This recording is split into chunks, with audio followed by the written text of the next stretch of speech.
Good evening, guys. Good evening. Good evening. It's late. It's Friday night. It's a little late night chat, guys. It's a little late night chat. Why not indeed? Why not indeed? Lots of rumours going around again, doing the rounds, who we're going to sign, who we're linked to. I'm going to be honest with you. I've lost count how many players we've been linked to. I was going through it today. It's Stones, Alvarez, Vinny Jr., Quansah. I mean, the list goes on and on. A Barcola, I think, was in there at one point.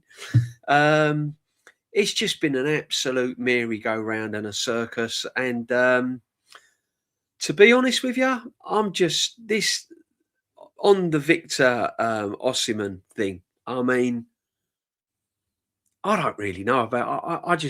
I'm just blown away by it, people. I can't get my head around it. I don't know what's going on. All I know is that we're a week away from the football season. This time next week, we know how we would have fared out against Coventry. Kick off on a Friday night, and we're just not prepared. As far as I'm concerned, we're just not prepared. But all will be revealed, I'm sure. Big up to everyone that's locked in. Big up, Aussie Ange. Good evening, you noble magnet. Great to see you back on the panel. Big up to you, everyone. Big up, Aussie Ange. Big up, Kawaja. Absolute legend. Every time chat. Evening, everyone. Welcome back. No problem at all. Big up the Gav. Big up, Gavin, as always, my friend. Hope you're well.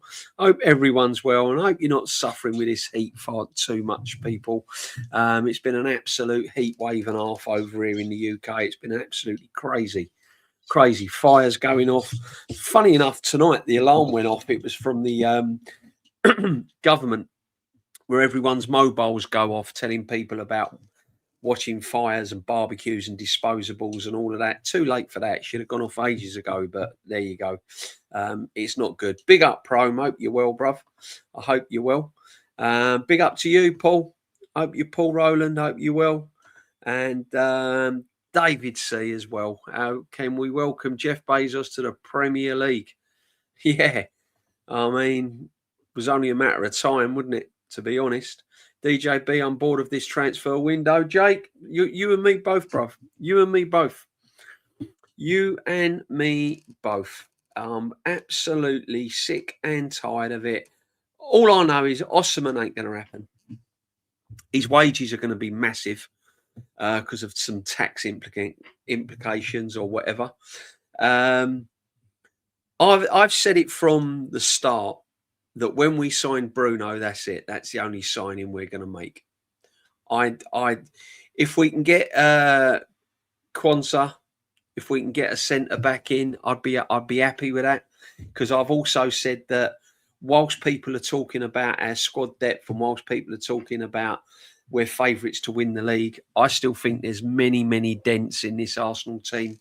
And one of the biggest dents that I can see is at the back. I just don't think defensively we're stronger than what we were last season. And I know that's because we've not got Saliba. But I just don't think we're strong enough. I think Timber's a liability now because of injuries. He's not a liability when he's fully fit. He's a fantastic player. Really rate him. I think he's one of the best fullbacks in Europe when he's fit. Trouble is, he's never fit. He's not fit enough. You know, you're going around in circles with him. And now he's struggling to make next week and get back. So, you know, it's crazy. It's crazy. Calafiori fears me with dread when he's in defence. Goes wandering, goes missing. Don't know what you're going to get out of him. So for me, that back four is a big, big problem. Big problem. You know, but so if we can get a centre half in, I mean, forget your Osimhen's and all of that. Let's just get the centre half in. Love you, though. When you going to talk sport again? Not yet, my friend. Not yet, Tyrese. I'll be keeping my ear. I'll be keeping my ear out on it, though. Don't you worry about it. No VAR crap. Watching the Championship game tonight. Yeah, that was ended up 2-2. Wolves and Blackburn. Wolves are going to find it tough. And my local team, just down the road in the other town, they got 3 points tonight. Nervy though, nervy. So Dagenham and Redbridge won 2-1. Farnham got equalised in the 84th minute, I believe. 82nd minute, and then Dagenham scored in the 88th minute. So 2 wins out of 2 for Dagenham. Spent a lot of money to get out of that league. Spent a hell of a lot of money. KSI, you know, the main man's involved as well. So we'll be looking at that. Big up to you. Championship starts tomorrow. West Ham away to Burnley.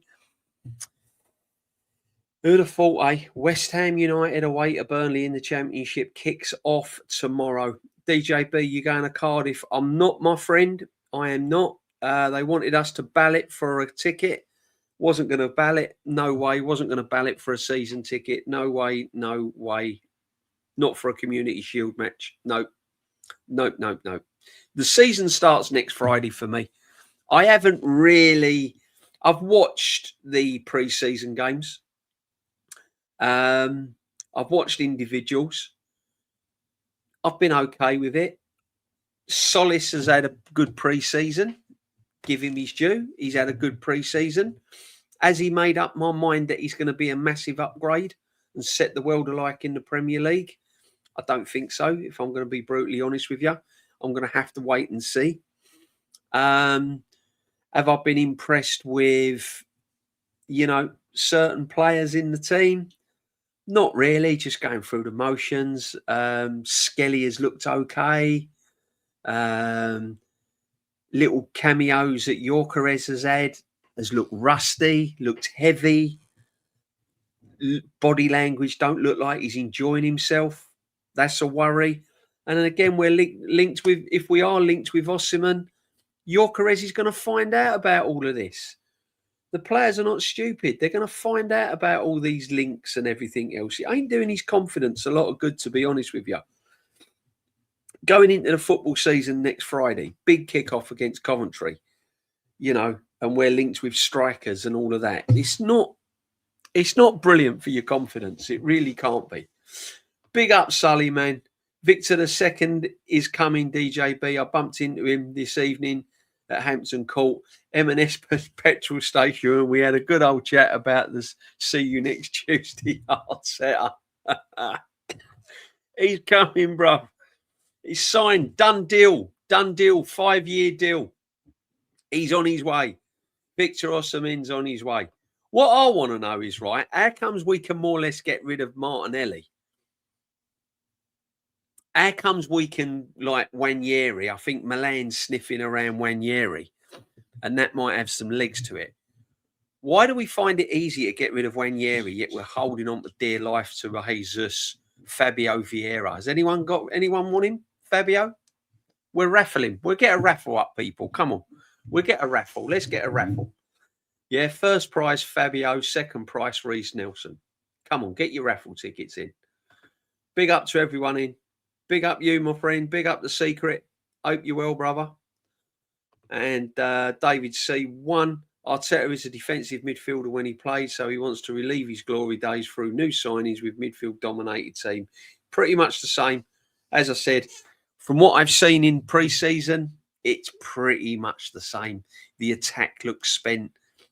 Hasn't got that flair to it. We've struggled in games. Players look rusty. You know, tactically, there's no real pace and real edge to the games. I know it's only friendlies, but you can see the signs, can't you? You can just see like the little signs, the little rumblings to tell you that it's going to be another long season. It really is. AFC 1987. I've lost interest in the transfer window. We ain't getting no more players. Now disgusting window by Arsenal, sat back during the World Cup and waited for the World Cup to finish. It's embarrassing. It has been embarrassing. Let's be honest. It has been embarrassing. English Premier League champions. Everyone was queuing up, apparently, to come to Arsenal. Wanted to play for Arteta. Only one club to be in. As far as I'm concerned, I think it's been poor. I think it's been one of the worst in many a season, to be honest with you. It's a mess, and I'm worried about it. As I said in the streams 2 weeks ago. I've said on my streams throughout the summer, when I've made an appearance on the roundabout, I'm worried. When I went on Lee's the other day and Brandon was on there, I'm concerned. There's a lot of things that are worrying me going into next season. I'm not as confident as a lot of Arsenal fans where they're saying we're favourites and all of that. We're only favourites because of our stability. We're not favourites pound for pound, player for player. We're favourites because we're the only one that's kept our manager. And we've got that stability there. And the players have won the Premiership last season, so it's all a little bit sort of stable and safe. But if you break the actual players down, player for player, I think I still don't think I think we're found wanting in a lot of departments, to be honest. DJB, get Ivan Toney to Arsenal now. Should have done it 2 years ago, my friend. Should have done it 2 years ago. I think it's too late now. I don't want Ivan Toney, to be honest. I'm going to be brutally honest with you. This might come as a bit of a shock to people, but I don't think whoever you bring in the attack is going to make a blind bit of difference, unless this manager, as I said it before, said it last season, and I'll keep saying it, unless this manager completely changes the way he plays on a regular basis. And I don't mean footloose and fancy free in every single game, because I know that's not possible. I know there's games you've got to lock up, and I know there's games that you've got to tighten up and play defensively. I'm not that stupid. However, on the whole, pound for pound, unless this manager changes the way he plays and finds a way to get tempo and creativity in that attack, it doesn't matter who you bring in the forward line. It doesn't matter who you bring in the forward line. They're all going to struggle to find their feet. Telling you that now. So that's why I can't get excited. That's why I've kept my feet on the floor. Going to wait for the first 5 games of the Premier League season, and then we'll see how it pans out. Big up everyone that's locked in. Do me a favour. There's 72 in. Wow. Friday night, I went live, late night chat, 10:30. Weren't expecting this.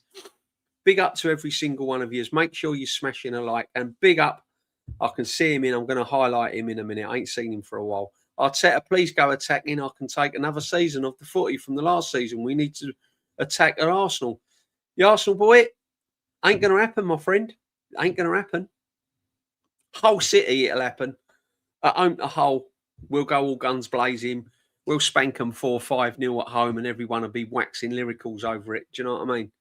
There he is. Big up the Tyrell. Big up Tyrell. Make sure you go and follow Tyrell. Mods Pinny, make sure his channel goes in. Let's get the Tyrell up as well. He talks a lot of sense as well, bruv. Hope you're well, my friend. Hope your summer's going well. Big up to him. Blackburn, Ewood Park, good memories. Oh, man, massive. Great. Ewood Park, Blackburn. Yeah. Crazy place to go. It was back then, but yeah, when they won the league, honestly, with that, was it Sheridan and Sheringham and all of that, Shearer, Tim Sherwood, underrated player, by the way, Tim Sherwood, massively underrated. I really rated Tim Sherwood. DJB, you from Dagenham, as I live up the road from the Rush Green Road. Nice one, AFC.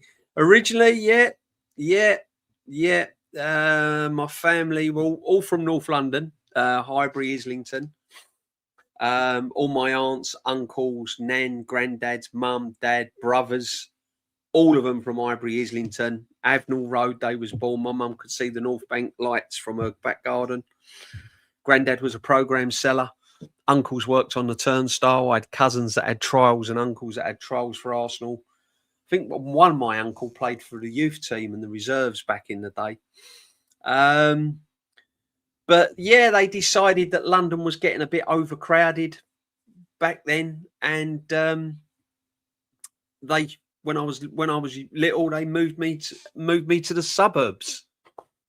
Yeah, and that's where I had my childhood. People, brought up in a West Ham area, massive West Ham all round here, huge West Ham, and I was always at school with West Ham fans. And at one point, I think I was the only Arsenal fan in my class. So, yeah, Is what it is. Is what it is. My son's friend was playing centre back for Farnham Town up against Andy Carroll. Sweet, Darren. Great. This is what I like about the non-leagues. Love it. Yeah, I mean, there's teams in there where, you know, most of Dagenham and Redbridge are like professional, aren't they? Because they're getting paid quite good money. But there's a lot of teams where players play. I think there's a few players. Well, most players that play for teams like Chesham, they won't go professional because they lose money. They lose money.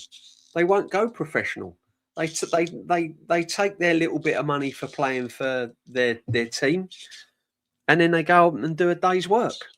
If they gave if they gave their day's work in, the club can't afford to pay their wages. They lose too much money, so they don't go professional. So yeah, it's crazy. Hornchurch have got problems with their ground at the moment. They've got to bring their ground up to scratch. I mean, they're in the National League. They had a great opening day, 3-0. But they've got to get the attendance up. They've got to sort their ground out. So they've got lots going on there. And as I said, it costs these teams lots of money to do that, and they're not blessed with loads of money. So I always say that, you know, especially during the international break, if you can get over and watch your local team during the international break, get over and watch your local team, give them the support, because boy, they need it, seriously. And it's nice. It's nice to get over there, you know, during the international breaks. Big up to everyone that's locked in. Here he is, the Suge, the one and only. What is an Arsenal huddle and a late night chat, a mingle, Sunday sit back without the Suge? Yeah, big up to you, my friend. I hope you're well. Big up DJB in the chat. Hit the likes and subscribe, of course.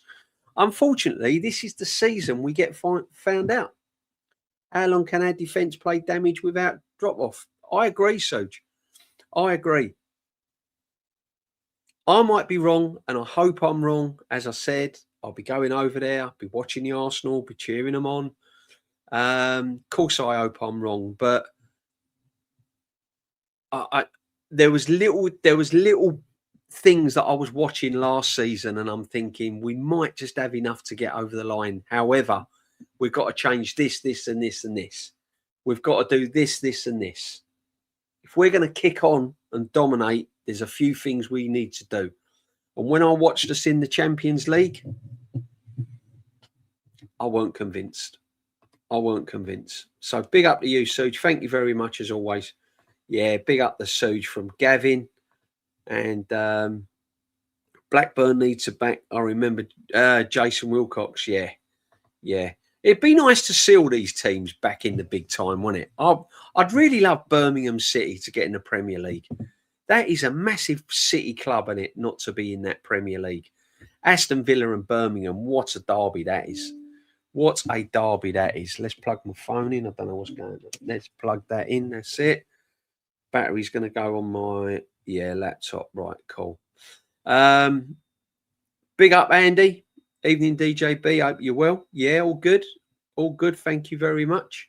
The Aces, Martinelli told Galatasaray that he wanted the same wage as he's on. Arsenal do transfer was cancelled by Galatasaray immediately. There you go. If that rumour's true, this is the problem we've got. We've got players on such high wages. This is why we can't move them on. This is why we cannot move them on. Jesus is still going to be at this football club. We've still got Fabio Vieira. No one's taken Nelson. Havertz, he's another one. Odegaard, another one. We keep saying it. These players are just going to rot the season down. They're going to nick a living. Come next year, we're going to get peanuts for them. We're going to get absolute peanuts for them. Big up the Gab, man. Was listening to Igal's show earlier. Oh, my fucking God. The bullshit that was being said. Yeah. Don't do it to yourself, Pro. Don't do it to yourself. You'll need counselling, people. You'll need counselling. If you're going to watch shows, listen, I'm not saying just watch mine and mine only. Of course I'm not. You're free to go wherever you like, and I know that. It's just a pleasure to have you watching mine. But I tapped out of a lot of shows. There's a lot of people I don't even watch. I can't listen to. I can't see. I don't want to watch them. You know, I just don't do it. Just don't do it. Yeah. The fact we are 7 days out from the season, missing a couple of key pieces this season long. How is this the case in the Premier League champions? Because it's Arsenal, Suge. Because it's Arsenal. We were signing better play. Our windows were better when we were winning nothing. Last season, we had Eze coming in, Gyökeres coming in, Zubimendi coming in, Nkape coming in on loan, this one, that one. You know, now we're Premier League champions. They were meant to be queuing up outside the stadium to walk through the door. Ain't happened. Ain't happened. It's been an absolute mess, and I'm sick and tired of it. I'm sick and tired of it. As I said, the Osimhen rumours. Then you got the Jared Quansah. You know, look, they knew Saliba was struggling. They knew Saliba was struggling. As soon as he went down in the World Cup, yeah, and Deschamps took him off, that is when they should have started making it. They should have started saying, right, okay, what have we got here? We need to start making a move here. Let's get to Aston Villa. Let's go and tap on their window. Instead of that, they've just left it. And it's a bit of arrogance, if you ask me. Oh, we're all right. We've got Mosquera and we've got Calafiori and we've got this one. We'll cope. We'll do all right. We're champions. Yeah? A lot of it's arrogance for me. Should have just gone and signed a centre-half. Stones, that was the one. It's not everyone's cup of tea. Doesn't roll off of everyone's lips. But at the end of the day, experienced centre-back. Good on the ball.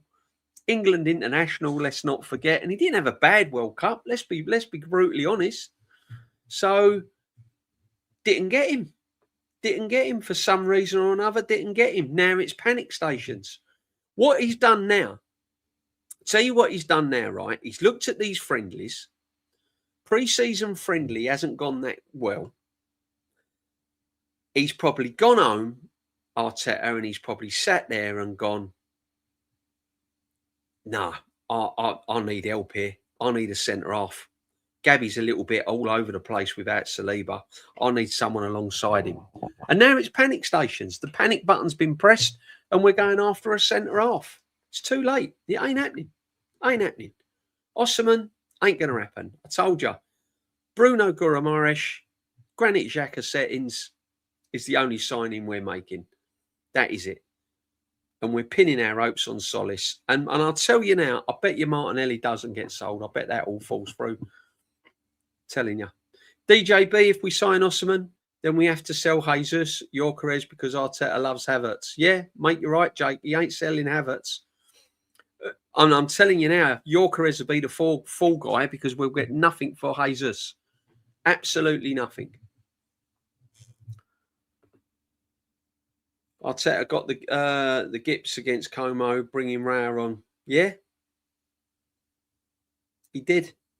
He did. Season starts 21st of the 8th. Not too bothered about Sunday's Hennessy gold-plated canteen cutlery cup.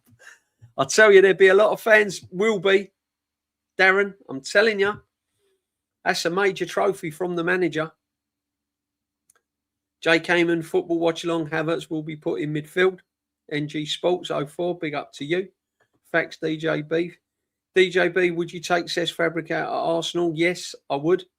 100%. Kenny wouldn't. I would, definitely. I think give him another season. Give him another season at Como. Give him another season out of the, learning his trade and learning by a few mistakes, and then have him at Arsenal. 100%. I think it'll be more attacking. I think he'll be more creative. And I just like the way he interviews. I just like the way he talks. There's something about Cesc I like. He just oozes a bit of class for me. DJB, do you know Danny Morrison? You look like I don't. No, I don't. I don't. No way going to win the league. You always have to improve on previous seasons, but this team is going backwards. One decent goalkeeper. Do you know what? Right, I watched the first episode of Jose Mourinho. It's on Netflix, I think. I watched the first episode, like bits of it tonight. And he was some manager, really, isn't he? I mean, he is some manager, and I mean, was the players? You got to watch it, but I'm just not getting that same vibe from Arteta, to be honest. He knew what he was doing, Mourinho. He just knew. He was a man of his craft. I just feel if Arteta starts the season badly, I don't think he knows how to come back from it. And our first 5 games are going to be pretty hard. They're not easy. Chelsea are coming very early to the Emirates. Alonso's first biggest test early in the season. So yeah, we'll see. Where's the big signing? Bruno was an excellent signing. They played with fire in the window. Don't know, Andy. Don't know. You know how I've always said with Bruno, right? Of course, Bruno is an excellent signing. 100% he's an excellent signing, right? For me, he's an upgrade on Zubamendi. He's an upgrade on Norgard. So for me, he's a brilliant signing. The problem I've got with Bruno, and this is what I've said before, and this is nothing to do with Bruno, but if you look at Bruno, he's a bit like for like, isn't he?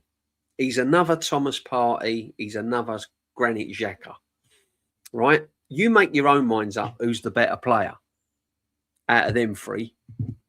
Granit Xhaka comes bottom of the league of that lot. But anyway, I digress. He is a little bit like for like in a way that he's a steady midfield player, aggressive, gives the ball easy. You know what you're going to get from Bruno. Yeah. So he's a little bit like for like. I was hoping for a Morgan Rogers. I was hoping for a Morgan Gibbs-White. I was hoping for that sort of creative, speedy player in midfield. And we ain't going to get it. Bruno Guimaraes is an ideal signing for Mikel Arteta. He can play Declan Rice in the 6, Bruno in the 8. Bruno in the 6, Declan Rice in the 8. He can play Zubamendi, Bruno and Declan Rice and really shut up shop. It's like for me. Brilliant signing. Glad he's at Arsenal. Not saying he's a bad player, but tactically he's the same as what we've had in the past. And I just wanted that little bit more. Yeah, that's where big up Oregon. Big up the Oregon Goon. Look at this man. Look at this man. Absolute legend. Gifted 5 DJ memberships. Thank you very much, my friend. Thank you very much. Absolute real one. Thank you. Big up to him. Villa away. Yeah, massive games. We've got massive games. We'll go through them. I'm not an Arteta fan, but at this point, I have to start pointing the finger at Berta. I really expected a few more signings, no matter who the manager is. I agree with you, David. Of course, Berta's going to have the finger pointing at him. And I understand where you're coming from. I do understand where you're coming from. But he took over a mess, didn't he? He walked into a storm, Last season, he had to make some shrewd signings. Eze was his signing. He brought Gyökeres in. These are the 2 players that Arteta weren't really on Arteta's radar. Berta got them. He nailed down the Saliba contract. He nailed down the Dowman contract. So he has done a lot of work. However, it's the goings out that's been a bit slow for me. Not so much the coming ins, because he's still got Solis, still got Bruno. He got that deal done. Yeah. But the goings out, for me, that's what I wanted to see this season more than anything. I wanted to see exits. I wanted to see the Havertz get a mention or, someone come in for him. I wanted to see Jesus go. I wanted to see Odegaard go. I wanted it all freshened up. Not wholesale changes. I don't mean sort of 6 or 7 players. If we could have got rid of Jesus, obviously the Fabio Vieiras, Nelsons and all of that, fine. But for me, Jesus, brilliant money for Odegaard, Martinelli. If we could have shifted those 3 and brought someone in with real quality to help Gyökeres, then I would have been happy. But the fact that we're not got these players out the door is just absolute madness for me. I'd rather have not signed anyone and got rid of them, to be honest. But if we do get rid of Martinelli, as much as I'm not a Martinelli fan, it does leave us a little bit light on the left-hand side. That's the only problem. Because again, if anything happens to Solis, we're then switching. And you know what's going to happen. You know what's going to happen. Saka's going to go on the left, and you've got to put up with that crazy whatever on the right-hand side in Whoopi Goldberg stroke Noni Madueke. That's happening. So, although I want Martinelli to leave the football club, the prospect of playing Noni week in and week out absolutely frightens the hell out of me. Yeah, I think he's an awful player. Really bad player. Arteta are running out the name ideas to buy a left winger. It ain't happening, Jake. I'm telling you now, we're going to line up against Coventry next week with pretty much the same team minus Saliba. That's it. We might have start Solis on the left. He'll put Bruno in there somewhere, whether he starts him in the 8 or the 6, who knows. But he'll put him in there somewhere. So you'll have Solis on the left, you'll have Bruno in the midfield, and that'll be it. Saka will be back, Rice will be back. Rice and Saka will play on Sunday. He'll have them back playing. He'll have them back in the Community Shield. They'll come and they'll do minutes somewhere along the line. Rice shouldn't be touching grass until,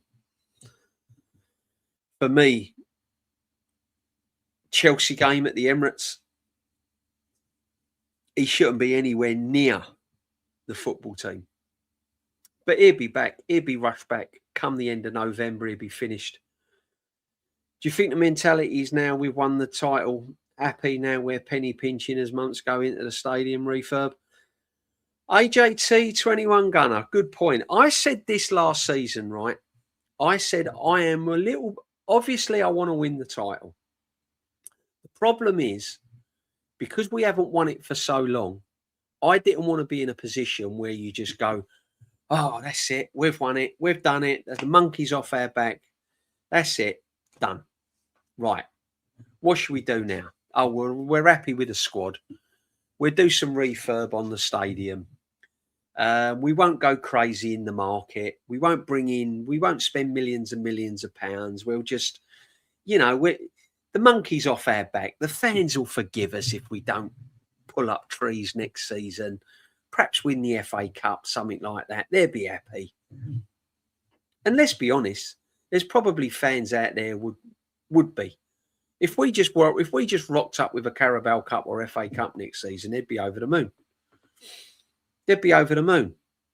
I've even had conversations with certain fans, and they've gone to me, oh, well, if it doesn't happen next season, we'll go again the season after, because at least we won it last year.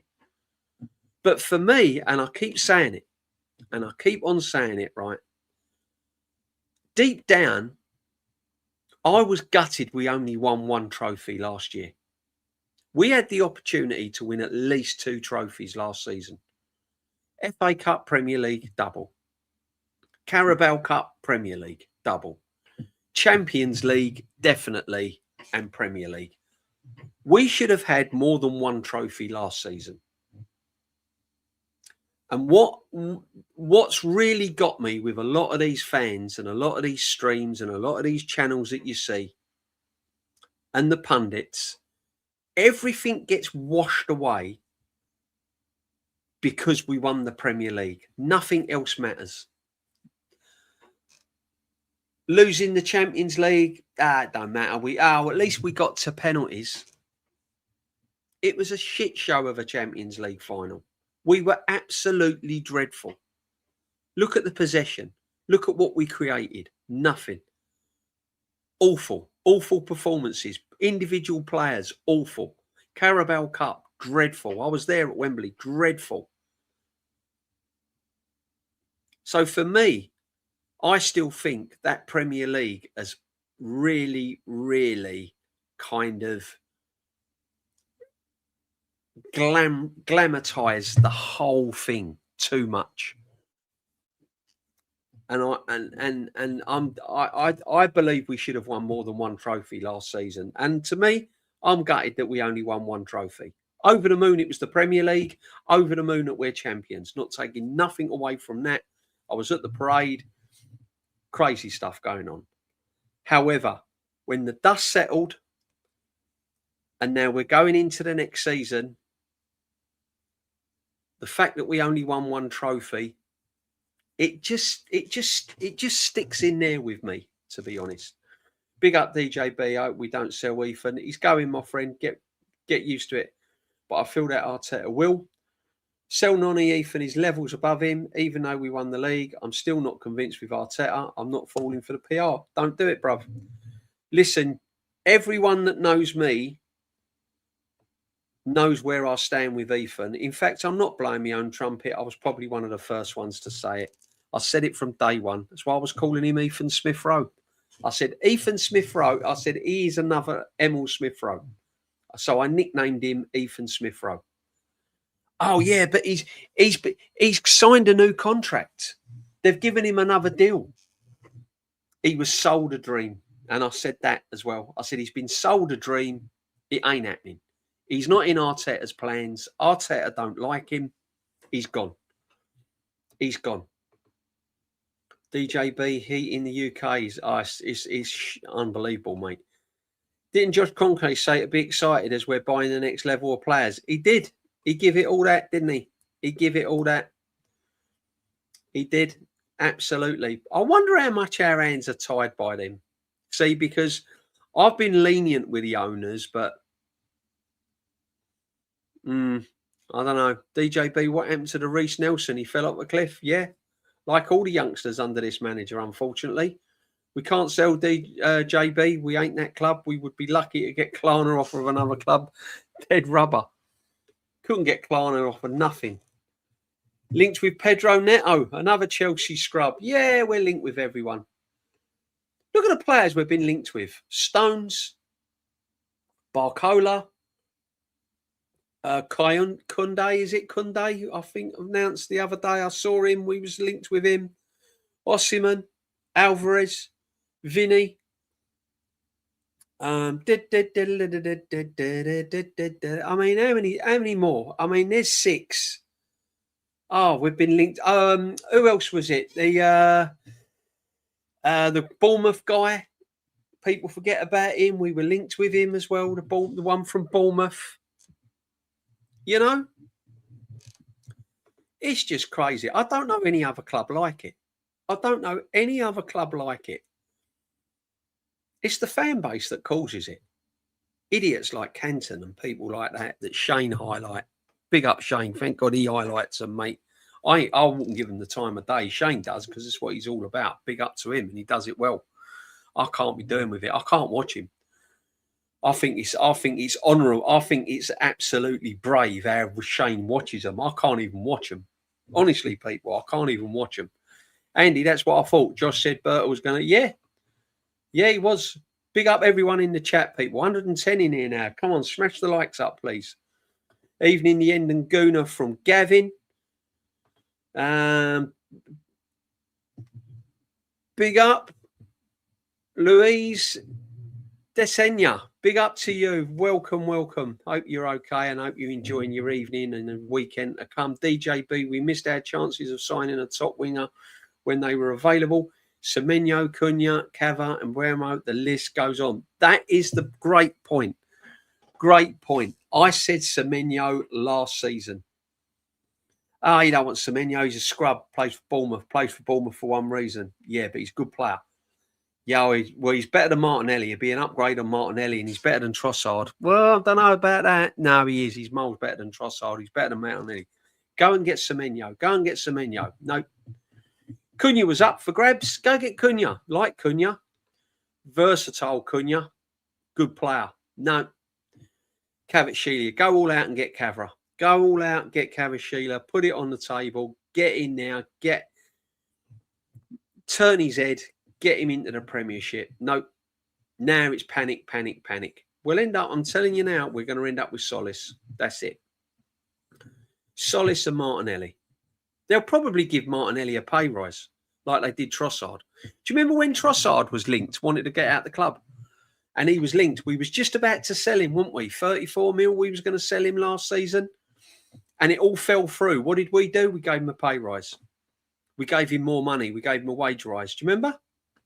He balled out for about 8 or 9 games. Then he went missing for 5 or 6. Then he balled out for 1 or 2. Then he went missing for 5 or 6.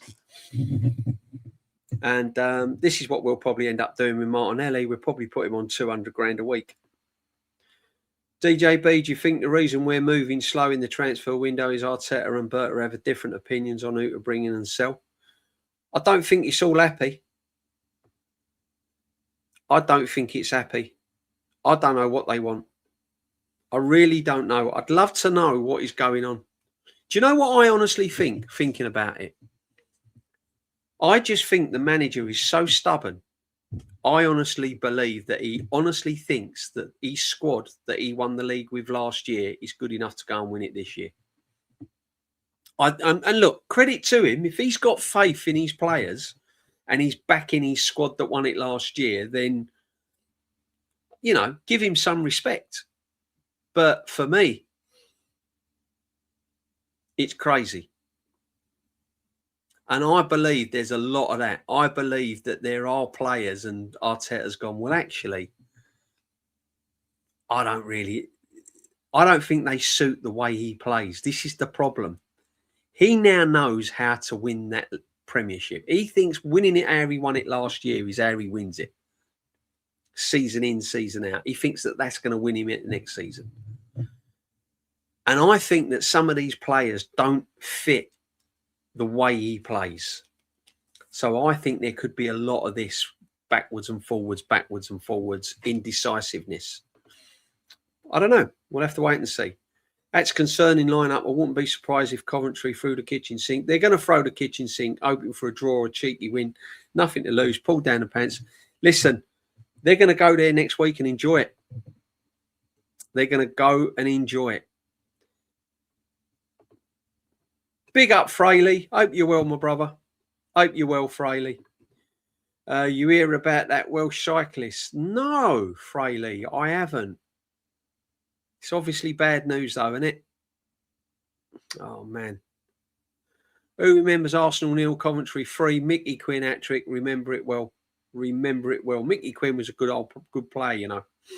DJB Saka has gone worse after a year in, year out. Amico, yeah. I said that he's reached his level, Saka.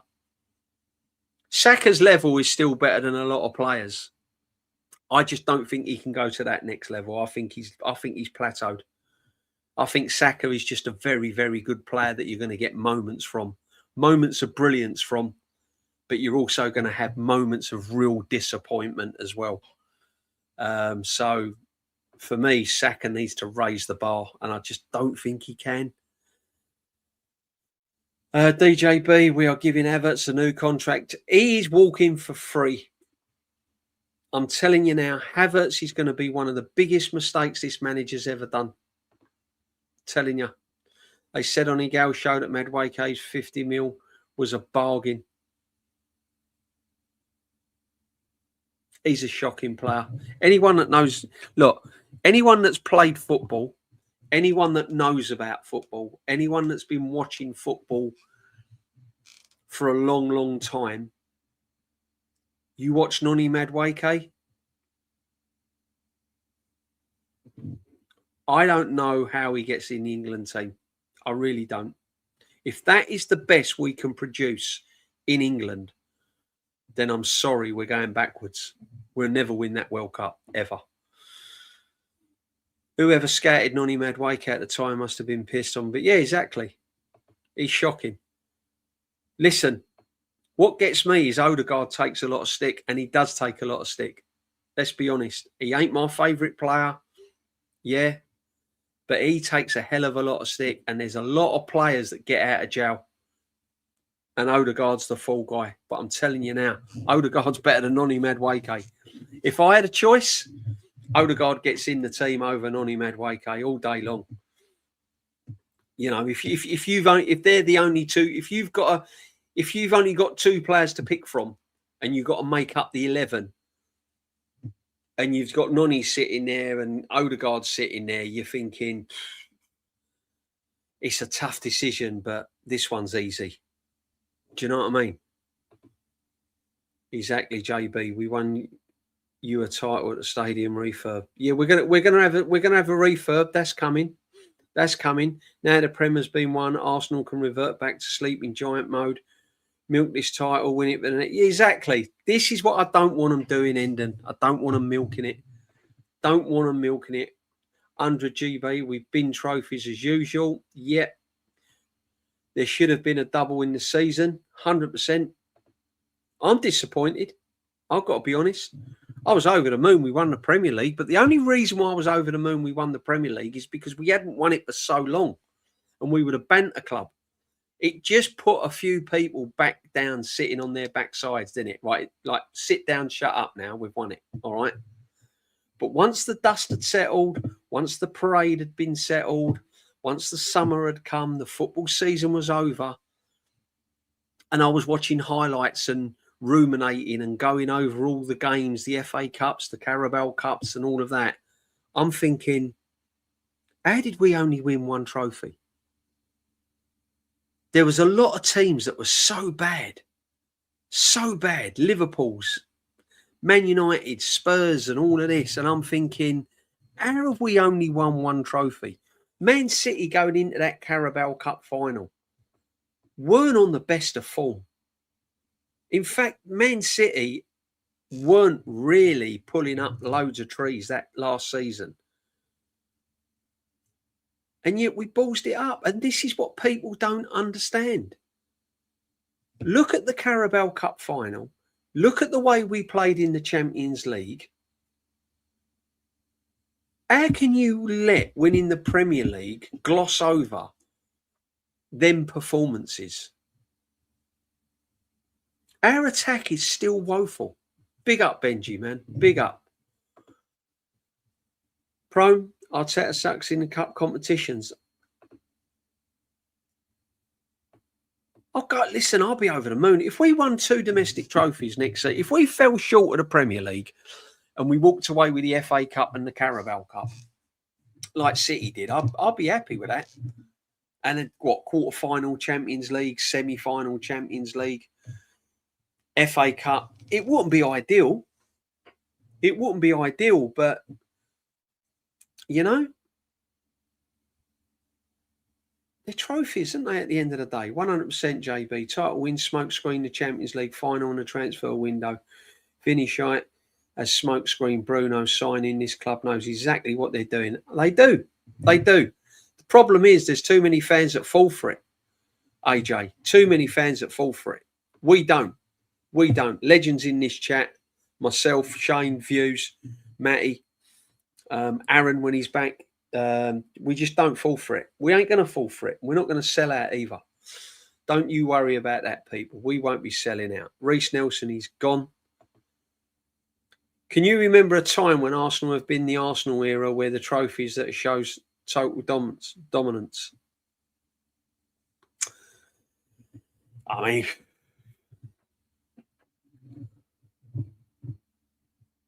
total dominance? Yeah, I suppose it was that Wenger years, wasn't it? I mean, we were dominant then, weren't we, before Mourinho rocked up with his Chelsea, you know? 70s, early 70s, we were dominant. George Graham era. I mean, let's be honest, we had that magic at Anfield, but we was pretty dominant then in that season, to be honest. Other than that, We haven't really done a Man United and Alex Ferguson, have we? Let's be honest. And that's where we should be. This is what I'm saying. When you talk about dominance, when people say dominant, you've got to look towards that Alex Ferguson, Man United dominance, you know? But in order to do that, you do have to sign top players. You can't be going in with players that are kind of Solis, Madueke. You know, you need Vinnies, you need your Haalands, you need all of these men. You need 2 or 3 absolute 3 or 4 worldies in your team. That team that we had, Henry, Bergkamp, all of these men, Pires, you know, world class, quality. Just, I don't know. As I said, Bruno, fantastic signing. I'm going to love him. I know I will. I'll be brilliant. It'd be brilliant watching him. But for me, tactically, he's a bit like for like. He's just replaced Thomas Partey. That's what he's done. He's replaced Granit Xhaka. That Granit Xhaka season where he balled out, up until then, he was absolutely woeful. Yeah, and he's an upgrade on Zubimendi, which ain't hard, is it? Let's be honest. But he's not an Alexis Sanchez, is he? He's not a Paul Merson. He's not a David Rocastle. He ain't going to get you out your chair. He ain't going to get you that kind of, wow, yeah, he's got the ball now. Look at this. Look at this. He's took you 2, 3, 4 players and he's taken out. He ain't that sort of player. He's very much an Arteta player. Break up play, get the ball, give the ball. Retain the ball, give the ball. He's very much Arteta's sort of man. He doesn't do anything off the cuff, does he? Yeah. And I was just hoping for that kind of player that just does something. You can't coach him. It's all there. I want you to play. Yeah, all right. See you later. I'm not playing like that. Yeah. This is me. I'm getting the ball. I'm taking on 3, 4 players. I'm going to smash it top bins. No faith in time. Name one player that has improved under his coaching. Crazy. The only one I would say is probably Gabby. But is that down to him solely? No, it's probably down to the defensive coaches. I look at the attacking and the midfield. No. Martinelli, no. Saka, no. Gyökeres, no. The list goes on. I mean, I can go back to Lacazette, and all of these men didn't really improve under him. So for me, he hasn't. He's just set in his ways. He's set in his ways. It's the Arteta way. It's not exciting. We're going to be hard to beat. It's not going to be exciting. If you think you're going to go into next season and be blown away with excitement, free-flowing football, it ain't happening. It's not happening. That is why I can't get excited of any attacker coming to Arsenal. I don't think he wins anything, to be honest with you, DJB. Tyrese strikes. You could be right. Premier League ain't the big one. The Champions League is the Josh's father. He splashed on the big money. To win the big trophies in America, they've paid top dollar to win the biggest, but still not for us. Facts. Although I still think, and we went 1-0 up in that Champions League, if we'd have really taken the ball by the horns, we could have gone and scored another one. And I think if we go 2-0 up against PSG in that Champions League, it's game over. We win it. And I think the Cronkies thought that we had a team good enough to win that Champions League. And the way we played in that Champions League and fouled, you don't know what they're thinking. They're thinking, hang on a minute, I don't really want to give this manager another £1 billion and loads of money. Yeah? They probably think that we've got a good enough squad to go and win it. And let's be honest. See, we've still got some really good players at this football club. Eze. No one's been talking about Eze, have they? How many times have you heard Eze's name mentioned throughout the summer? Hardly at all. No one's mentioned Eze. He's another one that seems to be Arteta's sort of, um, long lost boys, if you like. You know?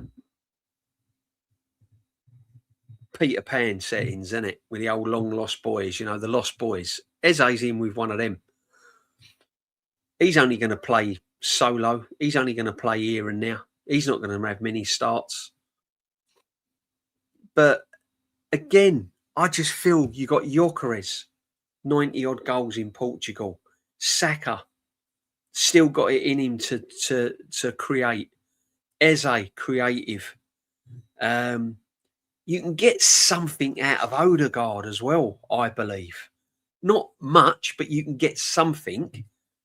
Martinelli should be much better than what he is. You can probably get something out of him. So when you think about it, we've got the players where an half-decent manager would get them playing creatively, get them scoring goals, get them creating, balling out, exciting people. I still believe we've got them players at the football club, but not under this manager. And it's just my opinion. I'm not being personal. I'm not ripping into the manager. I'm not mentioning families and not, it's just a football opinion from how I see it. This manager cannot get the best out of these attacking players. And I don't think our attack is that bad. I just think the way we play makes it look that bad. You give Eze, Saka, Gyökeres, Martinelli, Solis, Bruno. You give these players to Klopp or someone like that, and you watch them. You watch Areola for Liverpool next season.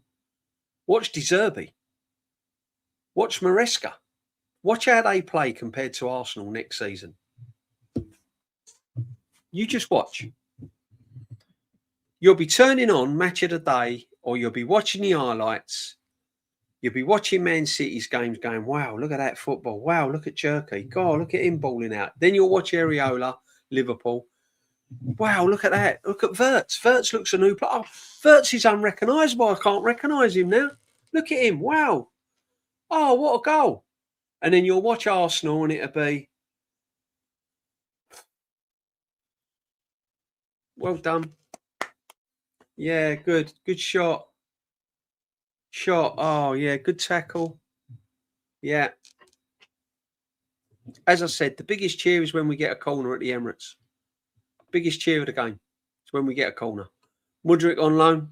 No, can't have him. I'll take Rashford. That's caused a lot of controversy in the stream world, but I would take Rashford. I'm sorry, Rashford is better than Martinelli. End of. When the stadium starts the expansion and we're playing at Wembley, be prepared for 2006 settings when we will not be spending. Nope. R.I.P. Jimmy Rimmer. Oh man, yeah. Jimmy. Is that just been announced? Is that news fresh in?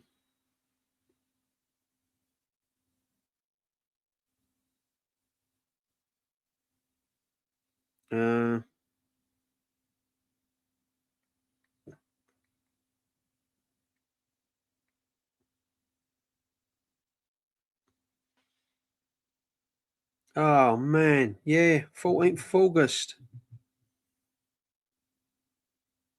Oh, former Aston Villa and Arsenal.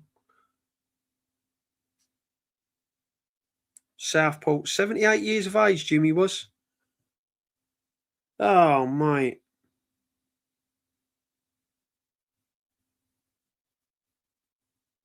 Good goalkeeper, Jimmy. Good shot stopper. Yeah, brave as well. Very brave. Really brave. What would come out, dive at your feet, like literally smash them out the way. Really, really brave goalkeeper. Um,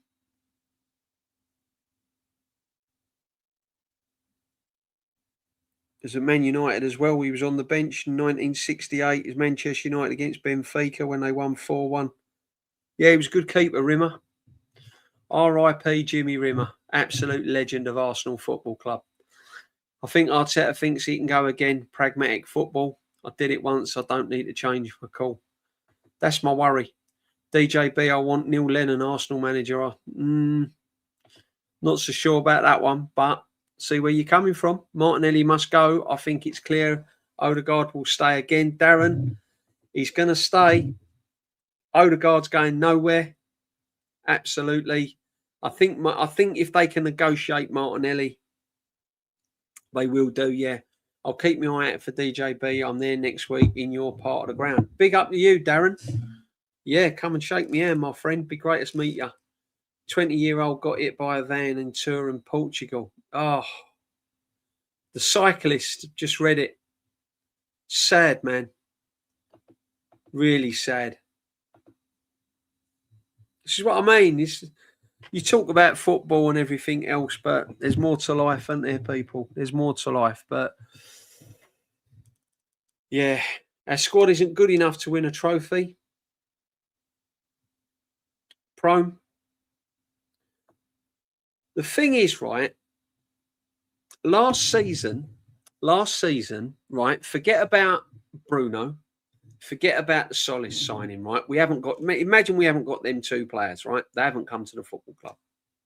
We're going in this season as the same players as we've got last season, which we pretty much are anyway. Yeah, that's what we are. Last season, everyone was waxing lyricals over this Arsenal team. Best ever. This is what we was getting from them. This is what we were getting from them. Best ever. Best ever. Never seen a squad like it. When they were naming their best 11, they were putting players in above Vieira, Petit, Sol Campbell, Tony Adams, putting Gabriel and all of this above Sol Campbell and Tony Adams. Yeah. Going to dominate for the next 4 or 5 years. Now, because the window's been so poor and they've realised that there are chinks in this armour and they've realised the style of football we play, these players are not very good. Suddenly, a year on, same players, same squad that they was all saying best ever about, putting them in front of Ray Parlour and Lundbergs and Vieiras and Bergkamps and all of this. Now a year on, Prone, squad ain't good enough. Needs strengthening. Ain't good enough. Ain't good enough. Isn't it funny how they can turn around and say the squad ain't... No one's mentioned whether the manager's good enough. Has the manager got it in him to win another trophy? Everyone's talking about the players and the squad. But has this manager got it in him to win another trophy like a Mourinho did for Chelsea? Has he got it in him to keep the same squad and go again like Mourinho did for Chelsea? Add 1 or 2 players, that's it. Big up DJB. Don't rate any of our attacking players. We need to get rid of them all, and that includes Saka. Straight cannon. Again, I agree, our attack is not good enough. But when you look at our players and you look at them, are they really that bad? Again, this is all diversion away from the manager. And this is what's really getting to me. Because a year ago, this same squad was the best ever, and it was going to dominate for the next 5 years. You heard them. You heard all the clowns on the internet. You heard all the clowns on their channels and being guests on channels. If he wins the Premier League, we'll go and win it for the next 3 years. Because this squad and this squad depth is the best ever. The best in Europe. That's what we were told. And yet, here we are, one season on, starting our new season, and we need this signing, we need that signing, this one ain't good enough, and this one ain't good enough, and this player's a scrub, and this one ain't good enough. No, the manager is not good enough.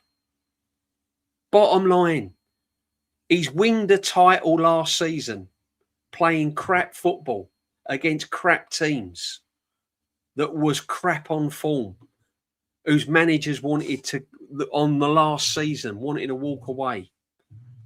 Arne Slot had a nightmare with Liverpool. Pep was in his last year, just hanging on in there. Yeah. Spurs fell off a cliff, was crap. Man United under Carrick was learning his trade, getting some sort of solidarity at Man United, getting them into the Champions League. That was his aim. Not winning the Premier League, nowhere near it. And we nicked it. We won it. Fair and square, we won it. Can't take it away from us. But as the manager got it in him to go and win it again, because any decent manager with these squad of players would win the Premier League next season. And I just don't think the manager can, because I don't think he can get the best out of them. Come on, you Gunners. Big game Sunday. Big up the Lynch. Look at the lynching. Member for 13 months. Get in there, Lynch, my friend. Get in there. Yeah, listen. When you play Man City, your rivals, whether it's Community Shield, whether it's the Egg Cup, Mickey Mouse Cup, it don't matter. You want to beat them, don't you? It's Man City at the end of the day. You want to beat them, Lynch. So big up to you. But listen, as I said, I don't want to get too carried away with the players. I personally think that we haven't strengthened enough. I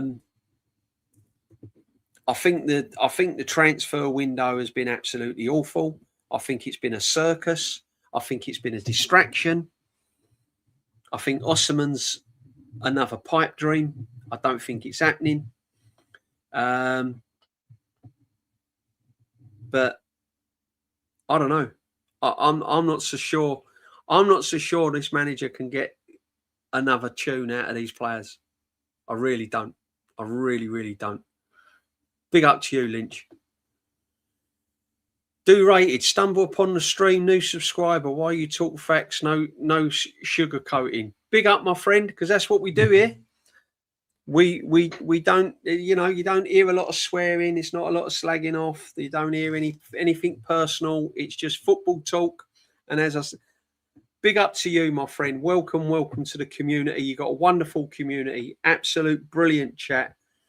You got Lynch, 13 months with a channel, and you got Prome and Gavin L and all the legends, and they're all in here.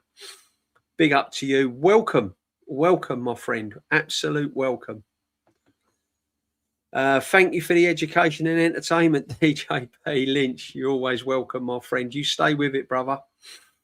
Listen, I do it because there's people like yourself and Suge and everyone else in here, and all of yous, Endon, and I can't, you know who you are, people. Every single one of you in the chat, absolute legends. Even Theo had more than Nonny. I agree. I absolutely agree. Big up the Lynch from the Gav. Well, the Gavin man. What a man. Nonny Madueke is stealing a living, enabled by an Arteta and Tuchel. How the fuck did Tuchel pick him for England? I don't know, Endon. I don't know. I want someone to sit me down. Do you know what I would love, right? In an ideal world, wouldn't it be good for someone to sit you down like Tuchel? So imagine meeting him, right, and going to him. What do you actually see in that? You've seen some brilliant players. You've coached brilliant players. You've won major trophies. What do you see in Nonny Madueke to pick him for England? What does he do? What does he do apart from run fast? That's all he does. And as I said, if you keep thinking of my beach ball analogy, when you're on a beach For all those that have not heard it, you know when you're playing with a beach ball that you blow up for the kids, or one of those little light footballs that you get from the shop on the beach. You know them beach shops that sell windmills and buckets and spades, and then balls that are really light in a big basket. And you get down to the beach and you go, oh, I ain't got a football. I have kickabout on the sand. And you go and buy one for like £2 or $2, whatever it costs, right? Cheap, you think. Then all of a sudden a gust of wind blows up, doesn't it? And it gets windy. The tide comes in, it gets windy, and the ball goes hurtling down the beach. And what do? You go running after it. And just as you go to put your foot on the ball, it blows away again, and you go running, sprinting on after it. That's Nonny Madueke on a football pitch. That's all I see, him running after a beach ball in the wind. You stand him up, you put him in two minds, he ain't got a clue. That's all a defender has to do. Honestly, he would be a dream for me as a coach. I'd go, right, when Nonny gets the ball, jockey him. Don't dive in, make him make a decision. Stand him up, stop him in his tracks, make him make a decision. Because once he does that, he don't know what to do. He don't know whether to go on the outside. He don't know whether to go on the inside. He don't know whether to shoot. He don't know whether to cross. And in the end, he gets in 2-3 minds and he loses the ball. Watch him. Watch him next season. That's what he does. That's what he does. Defender stands him up, puts him in 2 minds. He don't know whether to stick or twist. In the end, he loses it. That's what he does. Big up every single one of you people. Make sure you smash your like. 129 in the building. Late night chat. Come on, people. Good evening, the Prone. Facts, DJB. The traditional big clubs dropped biblical stinkers last season. I guarantee that they won't reset this season. I think they're going to be a lot stronger. I'm not saying they're going to be absolutely massive. I'm not saying we're not going to be there or thereabouts, you know. But I just think it's going to be a lot tougher this year. I really do. Spurs are after Gakpo. I mean, people don't rate Gakpo. Hey, he's not brilliant. Liverpool don't rate him. But again, be a good little Spurs signing, wouldn't it? With the players they've got. New manager. They've made some shrewd signings. You know, Maddison's coming back fit, who I rate, by the way. I rate Maddison. So they're going to be a problem. They're going to be a problem.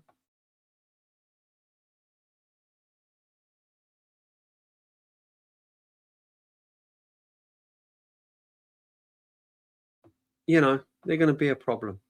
Let's be honest, Arteta only won 1 league because Man City were poor and Bournemouth saved us. Remember, Arteta bought a 9-point lead. If City had Rodri, we would have lost the league. It's all ifs and buts. You know, if City had done this, if Arsenal had have done that, at the end of the day, we did win the league. It weren't a brilliant league to win, but we won it. All right. But then you have to put your foot down and you have to say, right, how are we going to win it next year? Let's look at the squad we've got. Odegaard, captain. That might have to be changed. What are we going to do with him? Well, I'll tell you what we'll do with him. We'll have a little word with him. We'll say we're going to remove the captaincy away. We'll see what his body language is like. If the attitude's not right, we'll sell him. Then you look at Havertz. Look, he's been brilliant for us, Kai, blah, blah, blah. However, if we can cash in on him, we'll sell him. Martinelli, out of form, not been right for the last 2-3 years. We've tried him in different ways. We've tried different things with him. He's just not firing. We'll sell him. Jesus, whatever we need to get, that's priority. But Mr. Berta, whatever happens, I want you to get rid of this player, and this player. Right. Then you go, right, he's off the wages. He's no longer at the club. We've got 40 million for him, 50 million for him. Bang, let's go and get these players in now. Let's go and get this one. Let's go and get that one. Now let's go and make 2 real big signings now. That's what we should have done. Instead of that, we've mollied about. We've wasted time on this one. We've put all our hopes on this one. We've been carried away with media hype with Vinicius Jr. that was never happening. You know, we've dilly-dallied about, and here we are, week away, and we're still none of the wiser. No confidence in this season, just hope we win something. Already nervous. Me too, my friend. Père to Dijon. Me too. Big up to you. Rams, Denver Nuggets, Colorado Kroenke have won 1-2 titles in their 2-4 years of ownership. I don't know why this fan base believes them when they said they want to build a dynasty. They're not building a dynasty. We've built the dynasty. Now we're going to watch it come crumbling down. We've done our dynasty. We've won the Premier League last season. That's your dynasty. Done. That's it. DJB, Spurs could well be getting Gakpo, Savino, according to John Cross. A leading favourite signing Victor Osimhen with 450-week deal. This is what I mean. See, Spurs. See, do you know what's really frustrating, Aussie Ange? And this is no disrespect. I don't disrespect Spurs and all of that, right? Man United are my rivals. Spurs are just noisy neighbours down the road that can't win nothing. But anyway, right? There you are, Tottenham Hotspur, fighting against relegation for 2 seasons running. Let's be honest, 2 seasons running, they've fought relegation and survived, right? And here they are, moving like a Grand Prix racing driver and embarrassing the Premier League champions. How are Spurs getting signings and deals done when they've fought relegation 2 years running? And here we are, Premier League champions, and we're struggling to sign the paper boy down the road. It's just absolutely ridiculous. DJB, Marino, Zubi will struggle for the game time now Bruno is here. Yeah, see, now, Marino I'd keep because I believe he's a good squad player. He is an ideal squad player, Marino, isn't he? He's the sort of player that you can just sort of say, right, you go up front, be an absolute nuisance, get your head on something, yeah, and he'll get you a goal or he'll set up something like that, yeah. Or you can drop him into midfield and say, look, just don't give the ball away, keep it tight. He's perfect. I've got no problems with Marino, right? Zubi, I have a problem with. But again, I don't think it's Zubamendi's fault. I don't think it's his fault. I just don't think he's not good enough to play in a 6. He's overrated. He's not a 6. He's an 8. He's a number 8. He's an attack. He's more attacking midfield player. He's never a number 6 in the Premier League. But this manager has played him in the 6 week in, week out, week in, week out, week in, week out. Not tried him anywhere else. Not tried him anywhere else other than the 6. And he's been awful. Up until Christmas, he was okay. After that, he struggled.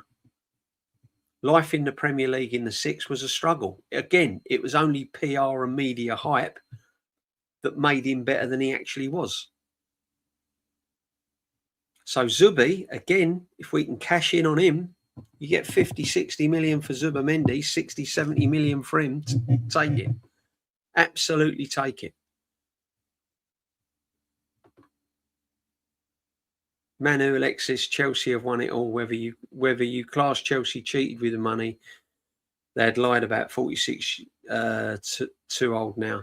I've never seen an Arsenal dominate. Nope.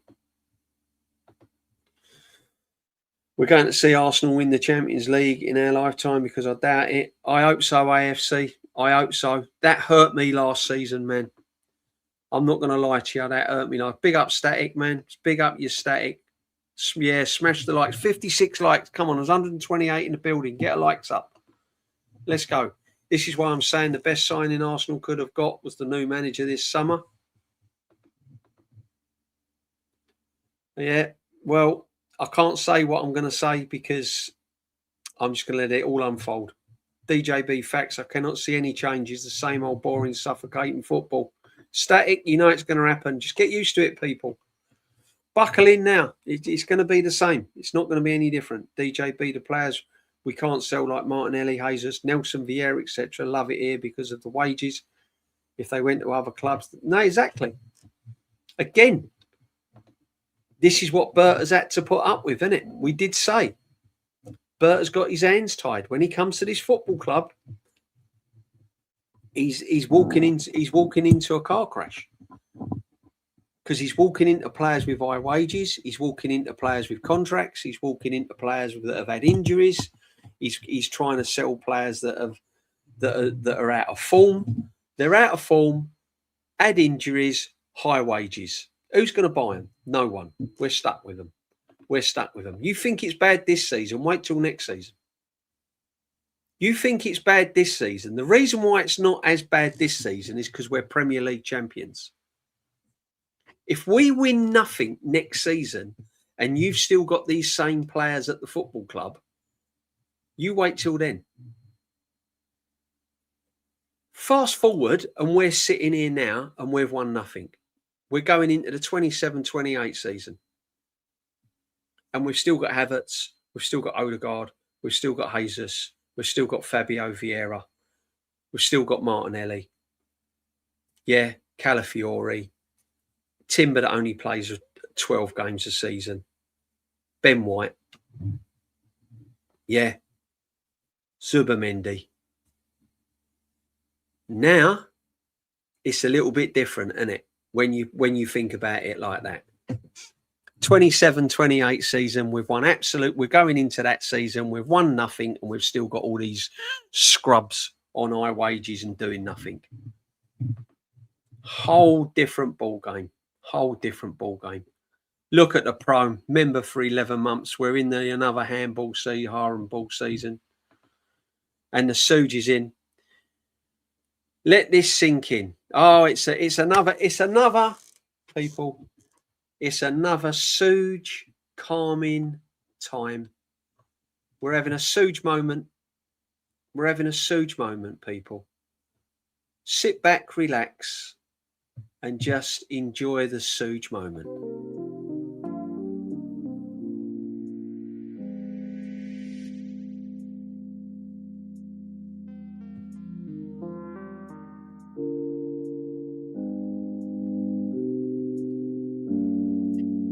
Time with Suge. Big up the Suge. Let this sink in. Saliba, Timber confirmed out. White, Gabriel, Calafiori, Rice, Saka in the red. Now think. Injury to Raya, Bruno G, Solis, Yorkeres.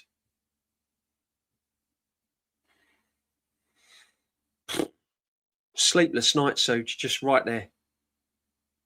This is what we've been saying, though. And Suge is on the same hymn sheet as me. He's a realist. This could happen. And if this happens, who we got then? Squad depth. We ain't got any. Our back four is Ben White, Calafiori, Mosquera, Gabby. You imagine if Gabriel gets injured. We're going in to a season. White, Mosquera, Calafiori, Hincapié as our back four. You take Raya out of that, he plays Kepa. You winning the league with that back five? Nah. Ain't happening. Ain't happening. You're getting relegated with that back five. I'm the same. It's the same shame stature Arsenal Football Club. We haven't won the Champions League, never even in the Wenger years. No, that's why it hurts so badly. Last season, I was absolutely devastated we never won that Champions League. Honestly, it was an absolute golden opportunity to remember we were favourites to win that Champions League last season. Fair point, DJB. Ez has not been affected. No, he hasn't. He hasn't. Not been effective enough. Big up to everyone that's in. Scrolling through it now because I'm trying to catch up with the chat. Rashford scores more goals. Yep. Rash like that idea. I'd have him on a season. 100%. Big up, Lawrence. Hi, DJB.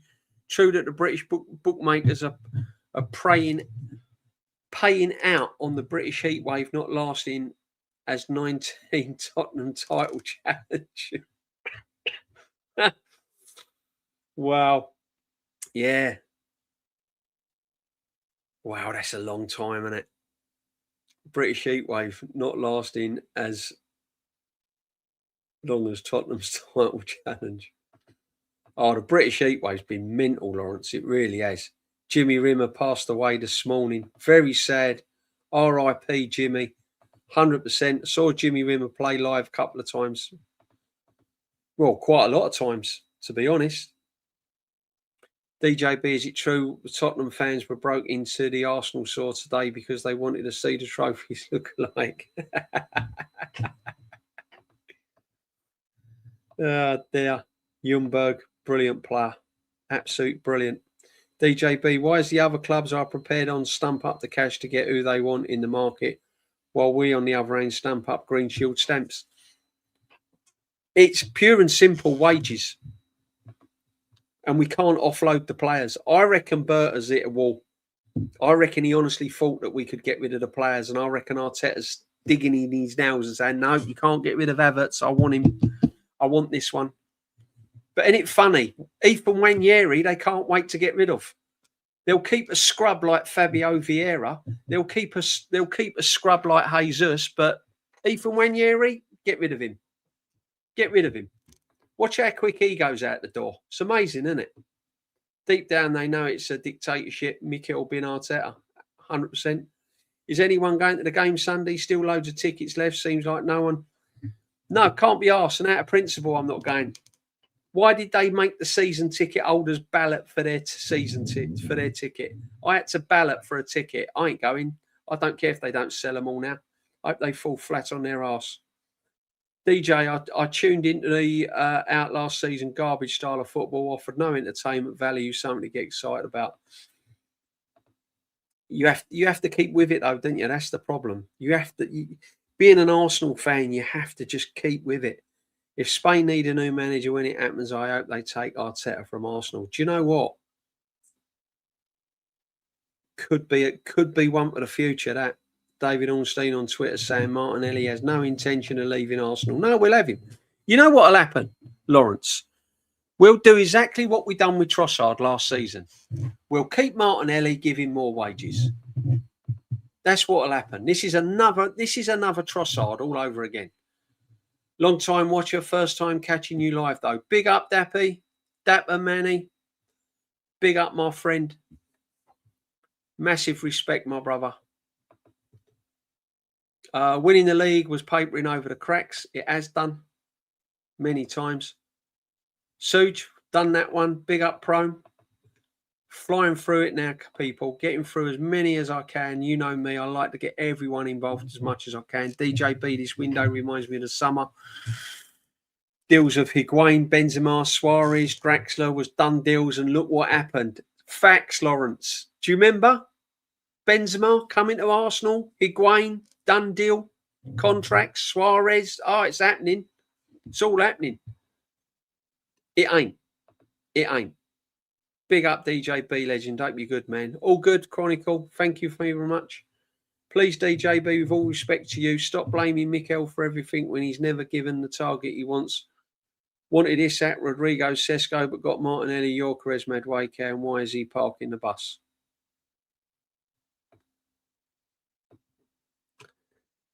Thing is, right, he didn't want Isak. He kept Eddie Nketiah and gave him he gave Eddie Nketiah $100,000 a week, 14 shirt, and a massive contract. Him and Edu done that. That was Arteta. That was Arteta. Rodrigo was never happening. That was a pipe dream. That was similar to Vinicius Jr. Sesko, he went after Sesko for about 2 seasons, knowing that Sesko didn't want to come to the club. In fact, he went after Sesko so much, he delayed getting a striker in at the football club. Martinelli was from Yorkeres, Madueke. That's why he's parking the bus. He got Yorkeres because the fans and everyone was saying he hasn't signed a striker. He hasn't signed a striker. We just need a striker. The striker's the missing piece. He's the missing piece in the jigsaw. Yeah. He didn't want Gyökeres. He didn't want Eze. They're not his signings, I'll give you that. But at the end of the day, Isak, no, was never happening. Pipe dreams. He's had everything. He's had the back in. He's had over £1 billion spent, more than any football manager I've known at Arsenal.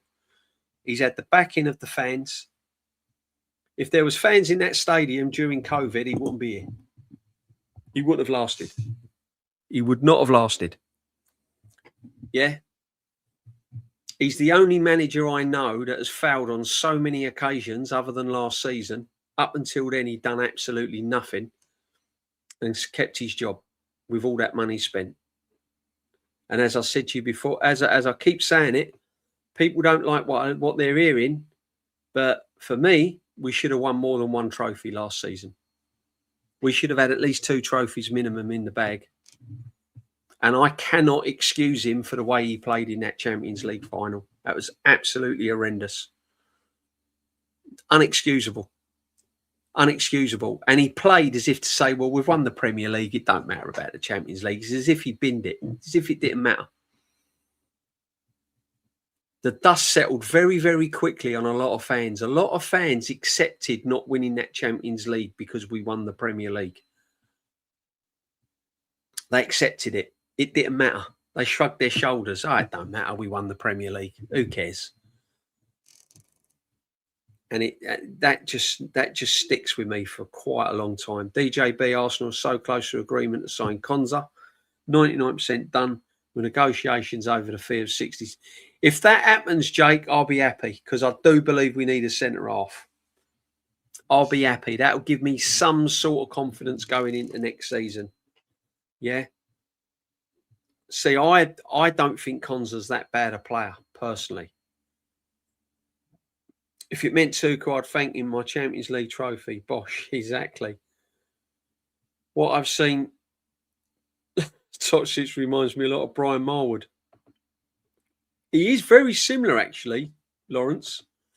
We'll have to wait and see if he lives up to Marwood, though, when the season starts. As I said, can't really get you too excited pre-season, to be honest with you. Why do Arsenal never buy top footballers? They have in the past. Alexis Sanchez, top player. Ozil was a top player. Bergkamp, brilliant player. Yeah, so it's in them. Definitely got it in them. Heard something about Arteta wanting Madueke because in the data he had the most box entries for a winger. Still hasn't coached him what to do when he gets into the box. Exactly. It's all right. It's all right saying I want to sign him because he gets in the box the most times. Well, you got to coach him to have an end product. You know what I mean?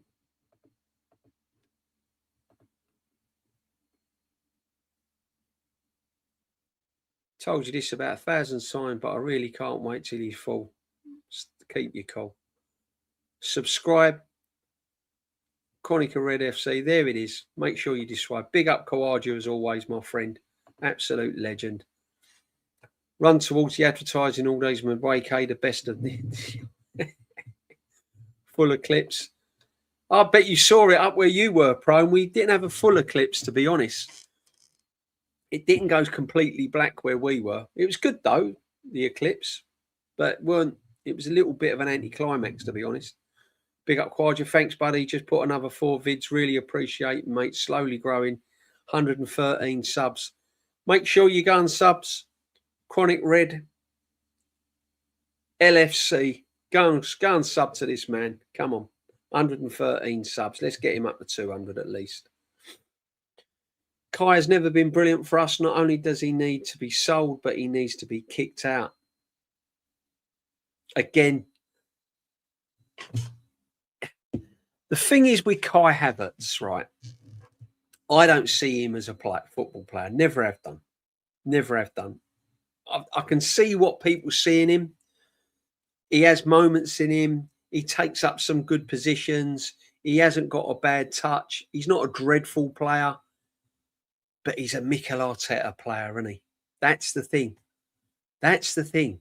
Whether you like him or I like him or we like him, it's what the manager wants. And this is the problem we have with Arteta.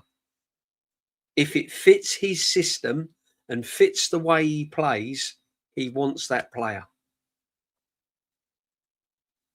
Yeah. This is why I have my doubts over Skelly long term. I don't think Skelly fits in with Arteta's plans on a regular basis. That is why Skelly, entourage, if you like, agents, is keeping the door open. And as much as the Arsenal fans don't want to see it, as much as they don't want it to happen, the kid needs to play regular football. Dauman needs to play regular football. Wanyeri needs to play regular football. And I just can't see Skelly. Bruno and Rice are going to start. Odegaard's going to start. Saka is going to start. Solis will probably start on the left because I think he's earned that place and Martinelli's fallen off of a cliff. And then he's going to play Gyökeres or Havertz as he's forward. Where's Skelly going to play? He's not going to play in that midfield.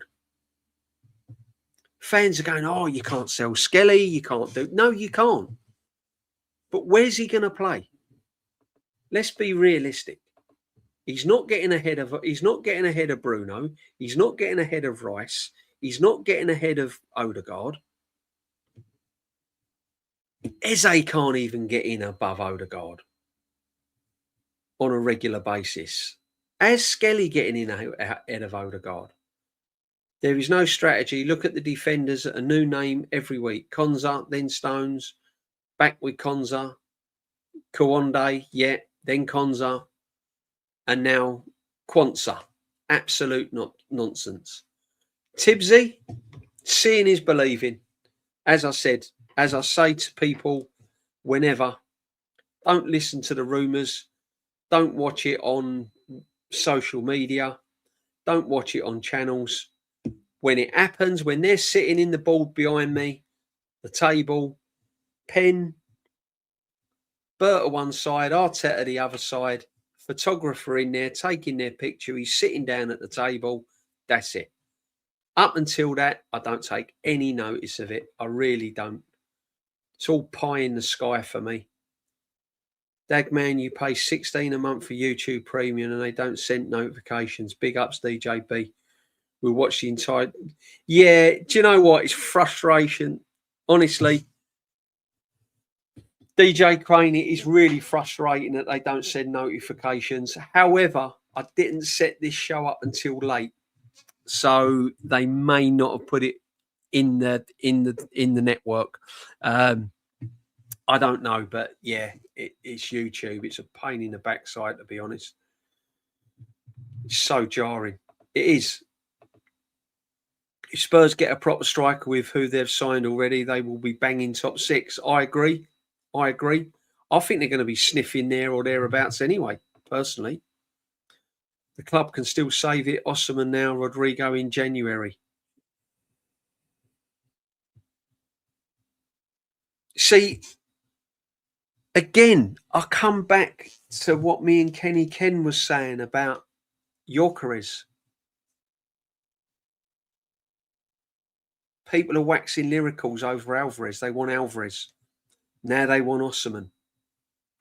But when me and Kenny Ken turn around and say Gyökeres is just not it for Arsenal, we get absolutely pelters.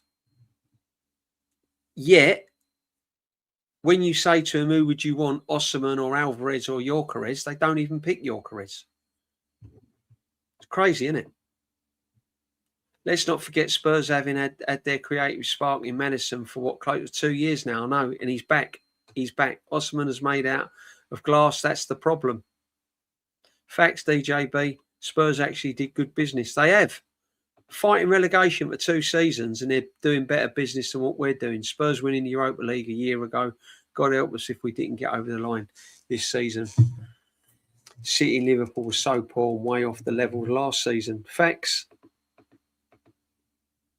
Our record in Europe, we've got to win a European Cup.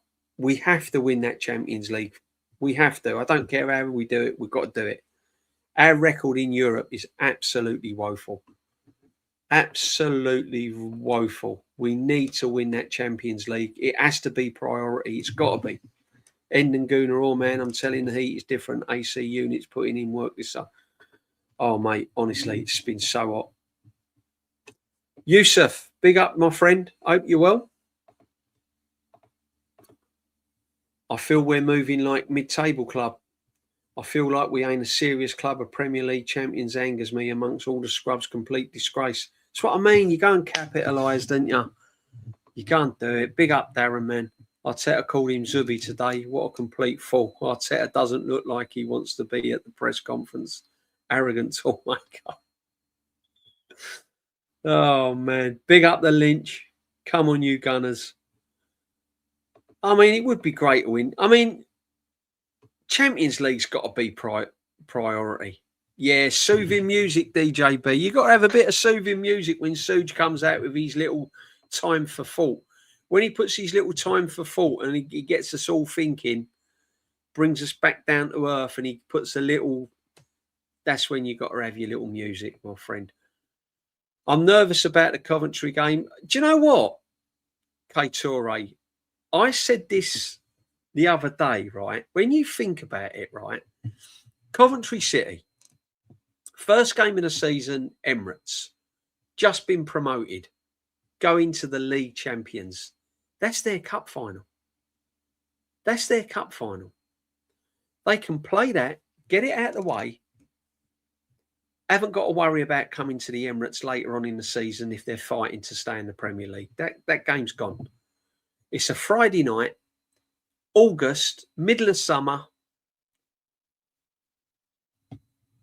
Big Coventry crowd coming to the Emirates, going to have a day out, probably get on the bus, coaches, trains on a Friday after work. It's not that far away.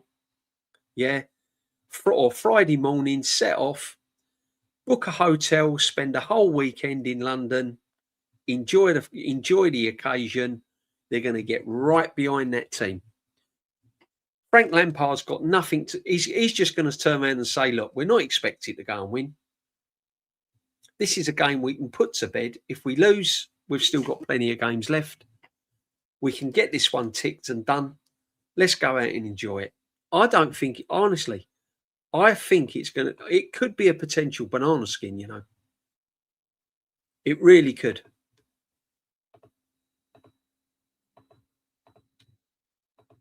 But we should win. We should win 2, maybe 3-1. Oh, tell you what, people. Let's get this up. Right, I did post it, but I've not had many. Oh man, R.I.P. Jimmy Rimmer, man.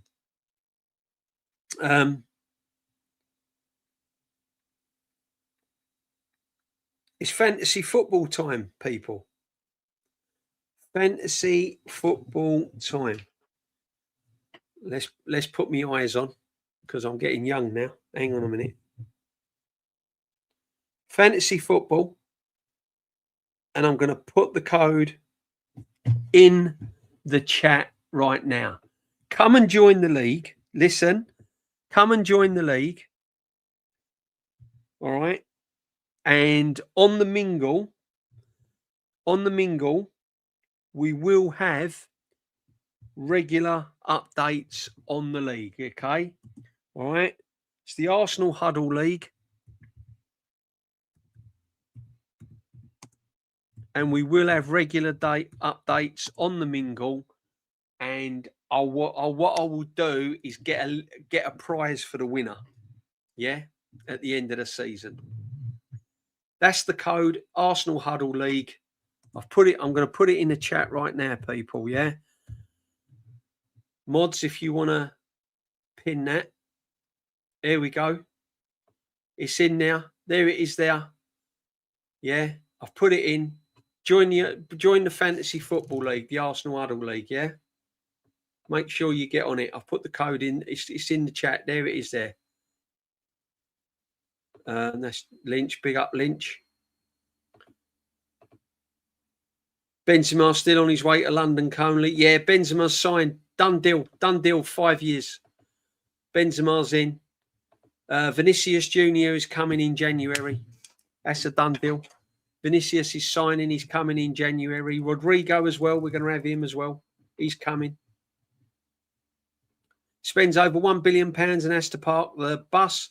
What? No, exactly. Coach attackers. His attacking talent is abysmal. I haven't got a problem with him parking the bus in certain games. I haven't got a problem with us playing defensive in certain games. You know, you get games like that, don't you? You know, the players are not at it. You know, we're not really playing. We're struggling with confidence. You go to Anfield, you make it messy. I haven't got a problem with that. But it's week in, week out. When we're playing at home, especially, it's jarring. He would have gone down on the greatest bottle job in history of football, worldwide sports, and he bottled it again this season, and now his contract got extended since he finally got over the line. Yep, he has. Who plays right back when there's no White breaks down as usual? This is it, Tibbsy. See, again, you're speaking my language, my friend, because I've been saying it. Timber breaks down. Ben White breaks down. Who plays right back? Gabby breaks down. Do you know who's going to play, Tibbsy? He'll put Declan Rice at right back or centre. I'm telling you now, right? I said this to Kenny Ken the other day. Don't be surprised if you do not see, through injury or by default, that he plays Declan Rice at centre half, he'll play Zubimendi in the 6, and he'll play Bruno in the 8. That's coming this season, I'm telling you. That's coming to a screen near you, people. Clip it. Rice, Gabby, or Rice, Mosquera, whoever's injured, Gabby or Mosquera. Rice will play centre half. He'll play Zubimendi in the 6, and he'll play Bruno in the 8. I'll bet you any money Rice will end up in the defence at some point in time this season. He might even end up at right back. Playing a second string keeper in the League Cup final because Arteta felt he owed it to Kepa is sackable offence in itself. You can't have... Exactly. But Tibbsy, that's coming. DJB, according to my media sources, including AFTV, Arsenal want to sign Jarrell Quansah, ex-Liverpool, from Leverkusen. Yeah. Jarrell Quansah. We need one of them. No problem, Chronicles, my friend. Full kit. Quansah is a good player as well, but I thought Liverpool had the first refusal. We'll see. DJB, next time you have a few people on the panel, here's a question. The Invincible team, were they the biggest underachievers? That quality should have delivered more, especially in Europe. 100%. 100%. I agree, Suj. I agree. I honestly believe that team should have won and dominated in Europe for at least a few seasons. I can't believe that team never won the Champions League. 100. Can't stop being pessimistic. What about Marino? I like Marino as a squad player. Not a starter, squad player. 100%. It's got dismantled too quickly, so it's like Wenger knew. If it went invincible, was too much pressure on the club to keep winning. That's when he got 100%, told his players, you got to cut. Yeah, there was a bit of that to it, I think. No, I don't. This is purely to suit their agenda. Do you not see the issues we have with our squad?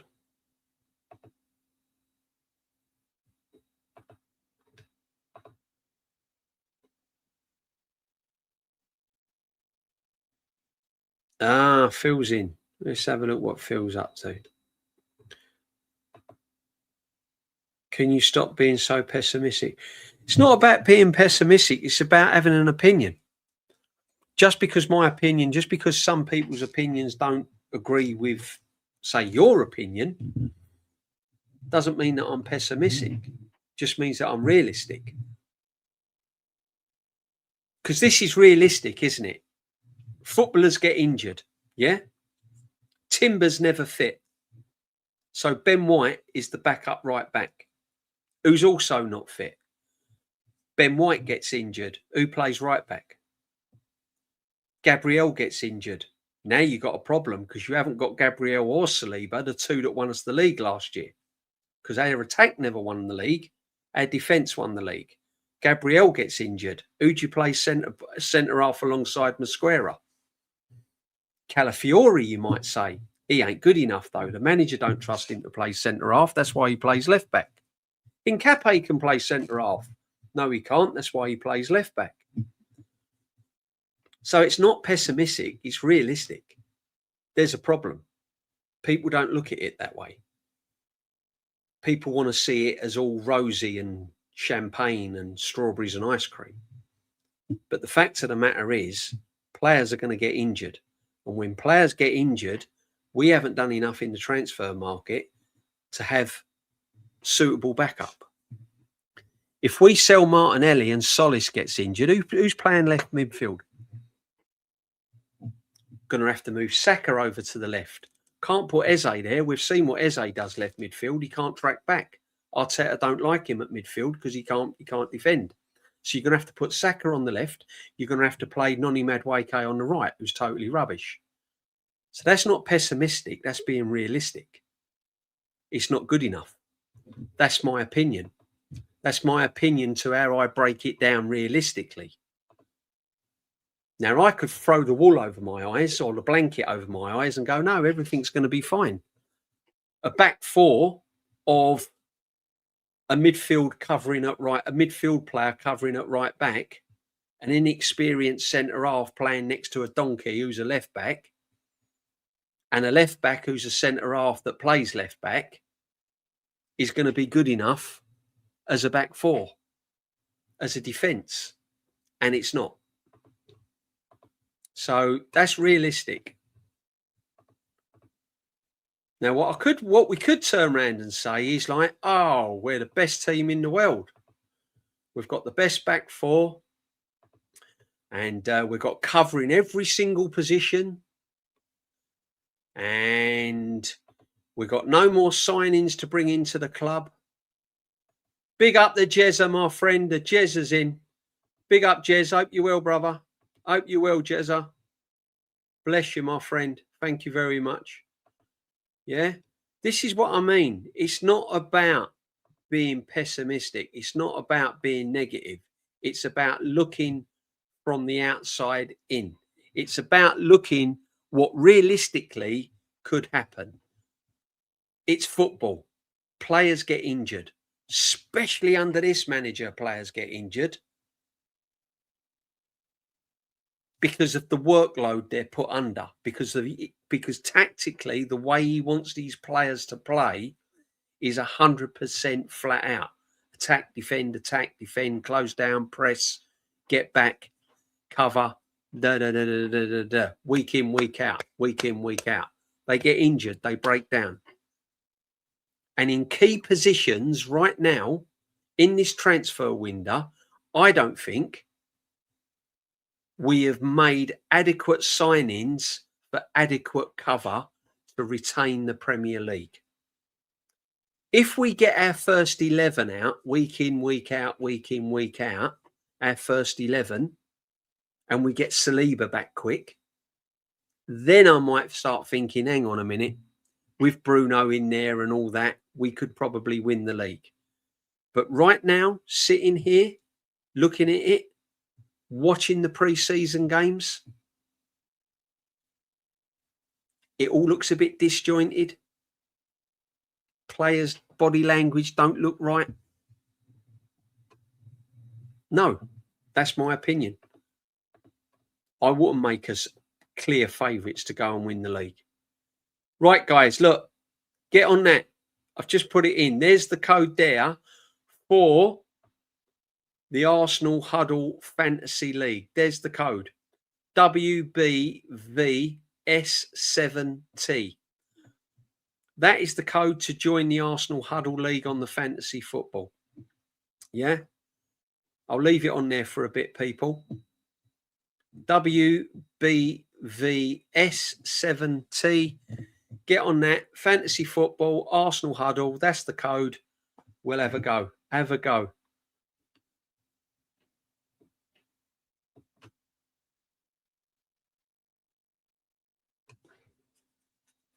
Come on, join the fantasy football. Yeah, you listen, you know, as I said, what does the winner get? I don't know yet. It won't be anything like crazy, you know. It might be yeah, we'll have a little. It'll be a little prize, but it's a bit of fun anyway. Just get on it. Be good. Won't feel till Bruno's reputation going to get destroyed by the psychopath of a manager. Arteta has no duty of care and doesn't know how to handle players. How many careers has he destroyed? Listen, Bruno's got a big role to fill next season. People don't realise there's a lot of pressure on him next season. He's come in with a big reputation and he's come to the champions of Arsenal. So he's got to hit the ground running. Whatever he does, he's got to adapt to the way Arteta wants him to play.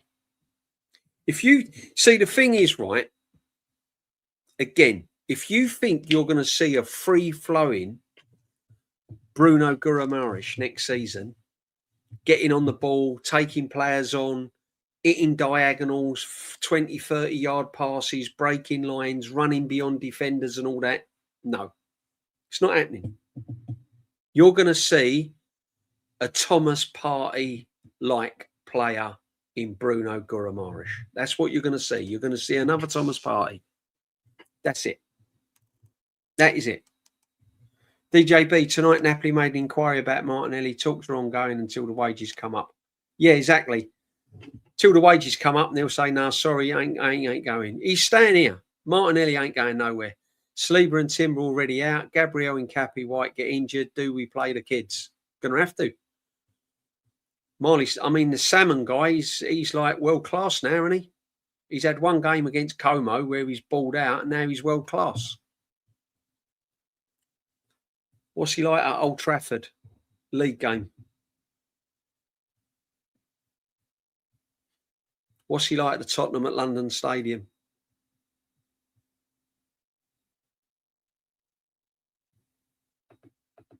You know what I mean? Big up, Arv.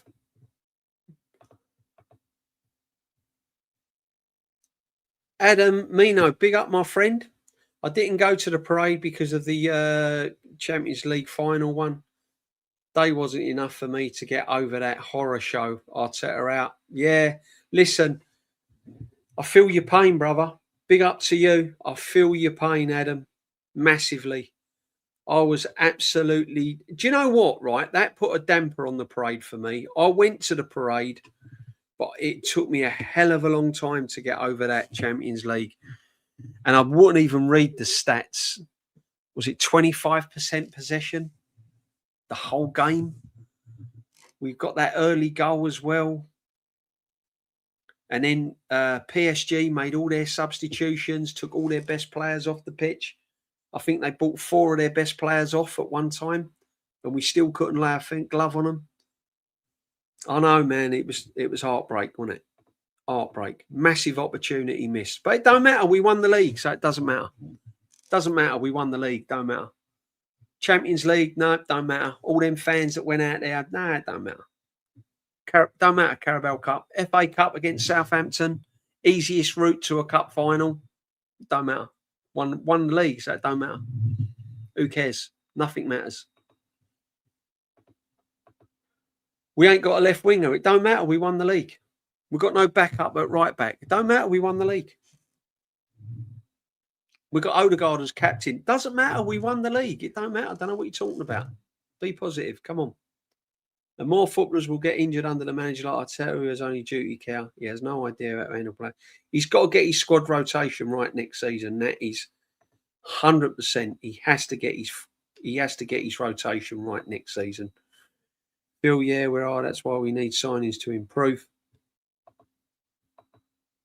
Brenny, big up Brenny. Morning DJB and to the world-class chat. Very disappointed with the window. We have not been acting like a... We haven't. But do you know what, right?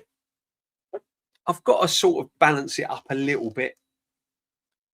I've watched like Man United and Liverpool and that, and they haven't really made big signings either, really, have they, to be honest? So, you know, Spurs have done really well in the signings, but I don't know.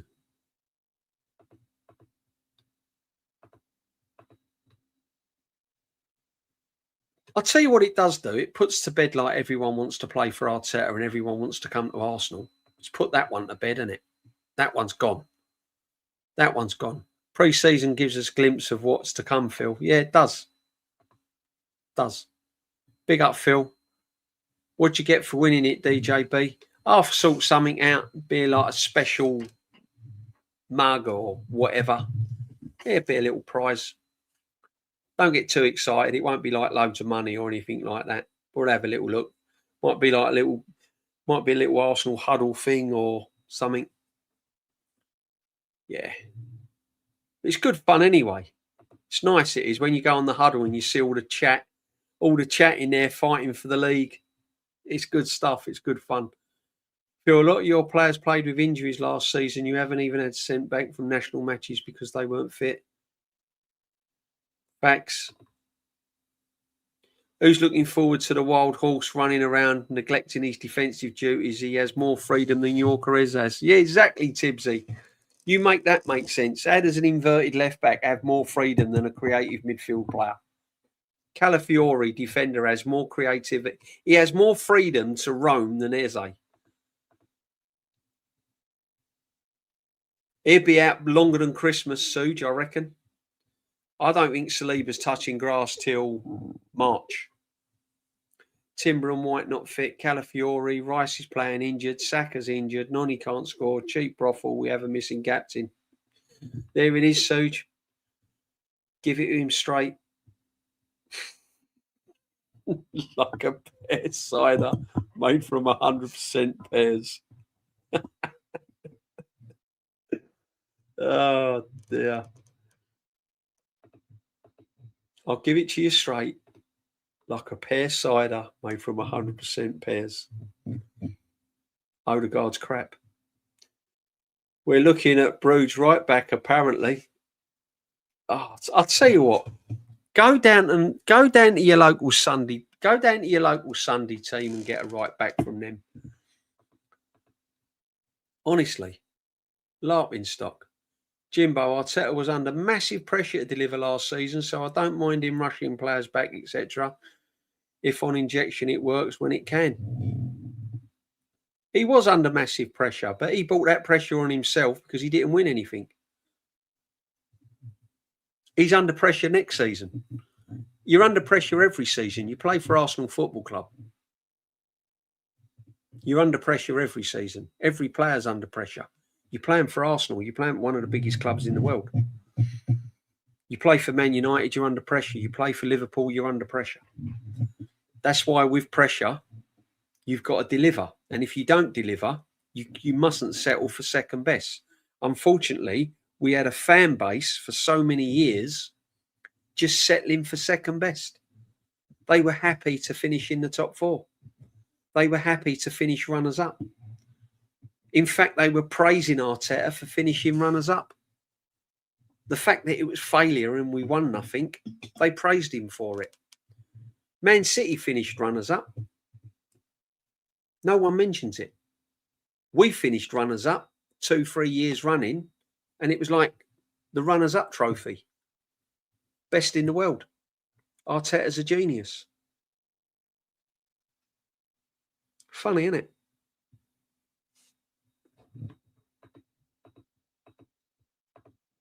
Don't manage Arsenal Football Club if you can't handle the pressure. Jose does it. Look at the documentary. Jose rushed players back and painkillers and injections. I watched that, Phil. I did watch that. John Terry, and I think it was the first episode, wasn't it, where John Terry was ignored. He was injured. He said he was on the bed having treatment, and Jose just walked past him, didn't acknowledge him, didn't say hello to him, nothing. And he got himself back in training, injured. So, yeah. There you go. So managers do it. Managers do it. And a lot of these players are scared of Arteta. That's why Odegaard's captain. It's easy. So you sit in the corner, you put your boots on, you put your shin pads on, you shut your mouth, you toss the coin, you pick ends. I do the decisions. I make the decisions. You carry on with it. Can you imagine Tony Adams being an Arteta captain? It wouldn't happen. Can you imagine Patrick Vieira? Can you imagine Arteta walking into a dressing room, having to address the team, and Patrick Vieira being captain? Ain't happening. They all sit there. They all follow the leader. They're all scared of him. Just like that Chelsea documentary, just like them Chelsea players with Mourinho. They was all scared of him. The difference is he won multiple trophies. Yeah. Champions League winner, multiple trophies. Arteta's won one Premier League trophy. He's going into his eighth year. Now, as I keep saying this, right, if I was to say to you, because Arteta's going to get another 3 years, that's 11, that's what, 11 years at the football club?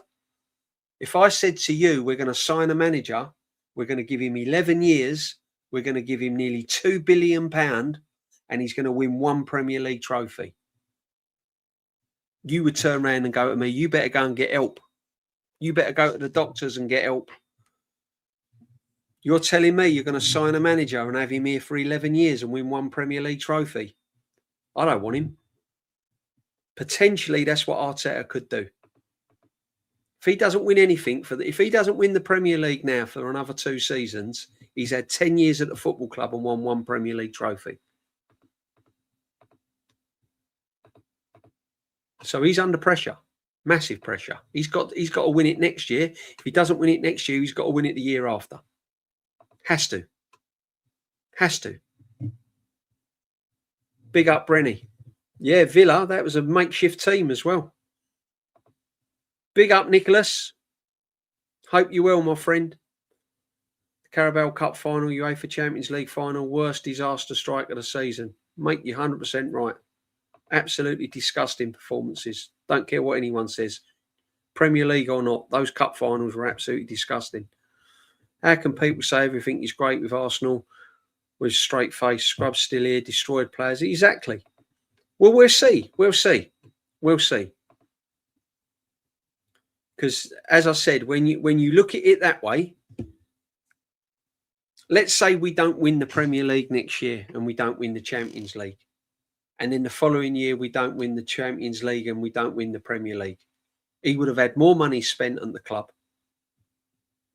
He would have been here 10 years. 10 years. One Premier League title at Arsenal in 10 years. Are you mad? Sorry. Probably go down as one of the worst managers ever, wouldn't he? Can't say that, DJB. It's Mikel Arteta. He's won us the Premier League title, first in 20-odd years. Yeah, I'll give him that. Now go and win it next season. And if you don't win it next season, win it the season after. If you don't win the Premier League next year, at least win the FA Cup and Carabao Cup. Win the 2 domestic trophies. If you win nothing next year, there's question marks. Massive question marks. Big up the Jezza, man. Big up the Jezza. Eze ain't going to cut it at Arsenal, not consistent enough. No, he don't get the game time either. He's not allowed to express himself. Don't have a buzz of the Prem this season. We have Burnley tomorrow instead. Also, Dagenham play tonight. Big up, FPL Mind. Big up to you, my friend. Bless the Irons. Irons. Come on, Irons. Get out of that league. Get in the Premier League. Come on. Come on. Although I think Burnley and West Ham's going to draw tomorrow. I've got it down as a draw. Dagenham, another win tonight, my friend. 2 out of 2. Let's get back in the national. Yeah, it's weird, isn't it? Hull City in the Premier League and West Ham in the Champions. Jose hates injured players. Yeah, he does. Phil, let me ask you this. Can Arsenal be classed as a big European club if we've never won a European trophy? Good point. Good point. We won the Cup Winners' Cup. That's it. And the Fairs Cup, if you call it. Yeah. Fairs Cup's like the Conference League, isn't it? Yeah. I mean, our record in Europe is abysmal. And I keep saying it. You cannot be classed as a top team until you win that Champions League, that European Cup. You can't eat at the big table. You're sitting in the corner. Big up the Lynch. I think Ireland will explode this season. Lynch, I do. I think Man City will. I think Palmer will play better. I think Foden, sorry, not Palmer. I think Palmer will at Chelsea, definitely. Foden will. Cherky will. I think he's going to get a tune out of them, 100%. United, Chelsea, City, Liverpool spent similar DJB. Yeah, they have. But they've got a history of winning lots of trophies. We have, but not under this manager. Liverpool have won European Cups with the money they've spent. We haven't. Oh, yes, we did. We took PSG to a penalty shootout. To a lot of Arsenal fans, that's winning the Champions League. Phil, I think, listen, I respect you 100%. But all I'm saying is, don't get carried away with the paraphernalia and all the glitz and the glam and the bling and the PR of what this manager is all about. Mikel Arteta has won 1 Premier League trophy. He's been at the football club going into his eighth season now, 8 years. If he doesn't win anything next season, that's 9 years. If he doesn't win anything the following season, that's 10 years. And he's won 1 Premier League trophy. So he's under pressure. He has to go and win it again. If he wins it again, if he next season wins an FA Cup, Carabao Cup, wins 2 domestic trophies, and the following season he wins the Premier League, yeah, 100%. Yeah, he's done all right. He's won 2 Premier Leagues. He's won 2 FA Cups. He's won a Carabao Cup. He's taken us to a final of a Champions League. Yeah. But right now, he's done well. He won us the Premier League. He's done brilliant. Hats off to him. Now what have you got? Let's see what you're about now, because he's an experienced manager now. He's not learning on the job anymore. He's an experienced manager. Now what you've got. Because if we fall off next season badly, and you'll know after 10 games in this Premier League, after the first 10 games, you'll know where we are next season. And if we fall off badly next season, unfortunately, because it goes with the territory, and he's on 20 odd million pound a year, and he's manager of Arsenal Football Club, unfortunately, he's going to come under fire. He's going to get criticised. Goes with the territory. All good. Thanks, Jez. 20 years of subbing, added bonus payday on the first day. Big up to you, my friend. Arteta hasn't signed a new contract yet, as and when we talk about it. He will do. I think it's just round the corner. Klopp and Coutinho money 140 million and signed the best centre-back and goalkeeper in the leagues. Yeah. And we had the opportunity to as well. We had the opportunity to sign Virgil van Dijk. We had the opportunity to sign Alisson. We had the opportunity to sign all the players. We had the opportunity to sign Isak. He didn't want to do it. Got rid of Aubameyang. Couldn't handle him. Got rid of him. Lacazette couldn't get a tune out of. So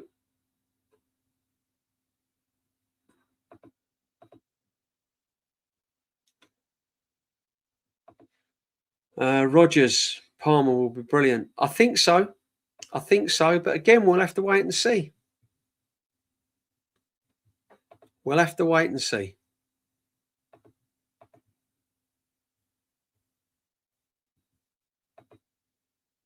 Went Dagenham away years ago. Our steward wears away gate, walks me in front of all the home fans before kick-off. Then he howled and snowed all game.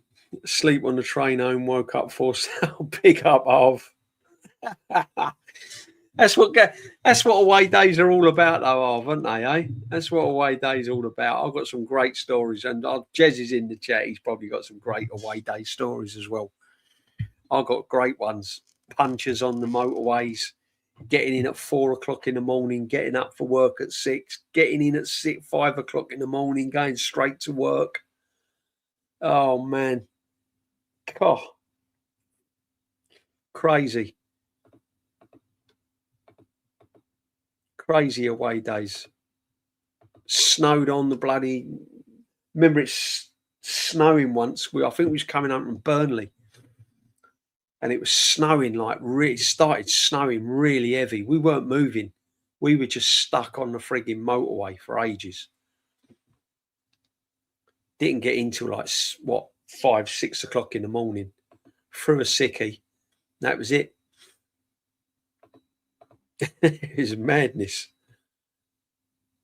Who was our Coutinho, Jimbo? Starboy, isn't it? Must be. Phil, how about our current captain? Who is the best subbed captain in the league? He goes on hiding. Look, Phil, come on, man. He's got to be one of the worst captains ever to lift the Premier League trophy. You got to admit that. When you think of the great captains that have lifted that Premier League trophy, Tony Adams, Roy Keane, yeah, Tim Sherwood, all of these players that have lifted that Premier League trophy over the years. Rodri and all of these men, you know? And we had Martin Odegaard lift that Premier League trophy. Dear, oh dear. Again, though, I don't blame him. He didn't ask to be captain, did he? DJB, have you watched any of the pre-season matches? I haven't, but I've watched them. I've watched them in bits. Yeah, I have watched them.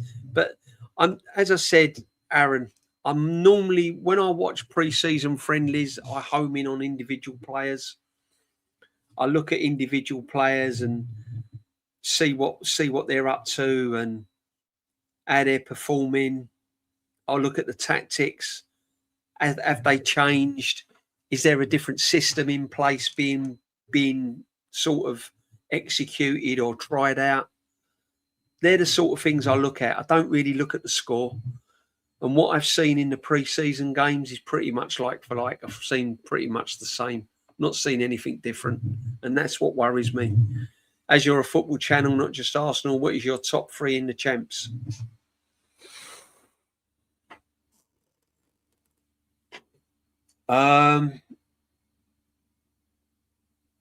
In the championship, I think Southampton will be up there. West Ham, Southampton.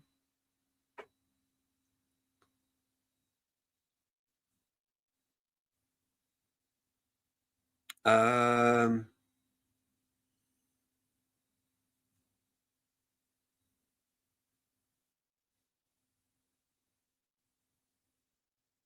going to say Birmingham.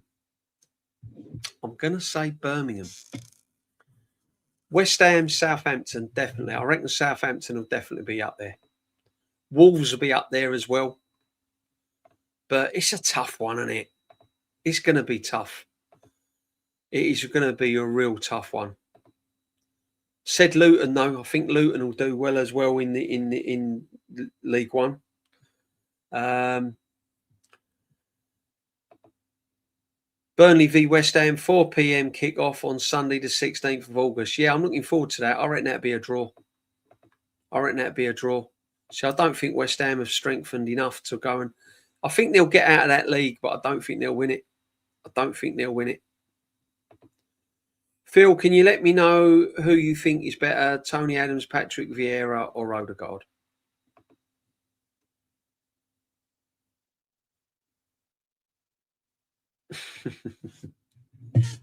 So there's no comparison, my friend. But this is what I'm saying. Phil, Salah was a steal at 35 million. Virgil van Dijk, 75 million. And Alisson, 60 million. Exactly. We went... See, but the difference is we go and spend 50 odd million on Noni Madueke. Where they were spending money properly, we were wasting money. Tavares, Pablo Marie, Austin Trusty. Yeah.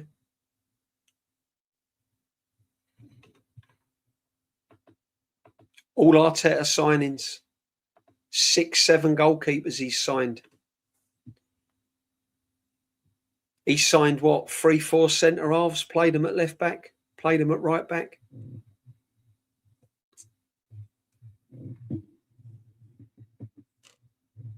This is the thing. Signed Havertz as a midfield player, plays him as a forward. Signs him as a midfield player. Or actually, didn't know where to play him when he signed him. So where these teams, Klopp, etc., has bought wisely, we've thrown money down the drain. Look at the signings he has signed. Pablo Marie, Austin Trusty, Ronaldo, the goalkeepers that he signed over the years. Who was the other one that he gave a contract to? The Portuguese guy, played him at right back. What was his name? Give him like a 3-4 year deal.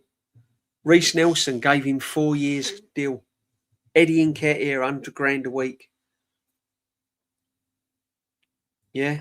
No, not Nuno Tavares. What was his name? He played at Southampton. I forget his name there. Cedric. There we go. Big up, Brenny. Cedric. Another one he bought. Another one he bought and gave a contract to. Never fit, never good enough. Look at them, honestly. So when you're talking about Liverpool and all of that, look at who he signed compared to who this manager signed. Pablo Marie. Crazy. Absolute crazy. Solskjaer, Saka, Eza, Bruno, Rice. Yeah, good signings. Good signings, Lynch. But if Berta weren't at the club, Eze wouldn't be here. Bruno wouldn't be here. Gyökeres wouldn't be here. That front line there, Lynch, I'm telling you now, these players are good enough in any walk of life, in any team. Watch how they play next season. Watch what game time Eze gets next season. Watch what he does with Bruno next season. Watch Gyökeres fall off a cliff next season. And watch Solace. This is what I'm saying. I'm not looking at the players next year. I'm looking at what this manager can do. Now he's got the monkey off his back. Now he's won the Premier League. What can this manager do with them players? That's what I'm looking at. What can you do now to turn these players into world-class players, better players, free-flowing, attacking, scoring goals. I'm looking at the manager, not the players. I still think that the majority of our players are good enough to go and do crazy stuff. It's what the manager can do with them. We've got Wanyeri, we've got Dowman, you've got Saka, even though Saka's out of form. Yeah, people saying, oh, yeah, the players ain't good enough. They were last season. Best squad ever last. I keep saying it. Last season, the Arsenal fans were saying, best squad ever. We've got squad depth. We've got this player. We've got that player. We're going to dominate for the next 5 years. One season on, and there's question marks. Arteta developed Saliba to be the best centre-back in Europe. No, he didn't. He had him out on loan. He wasn't Arteta's signing anyway. He was Unai Emery's signing. And he was at PS. He was out on loan. Arteta only brought him back because of injuries. He was forced to bring him back. Saliba was balling out for PSG.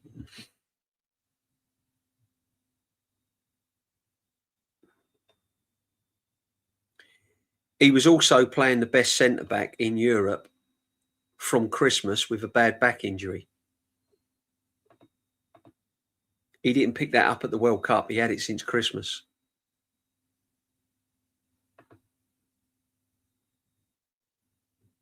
Yeah.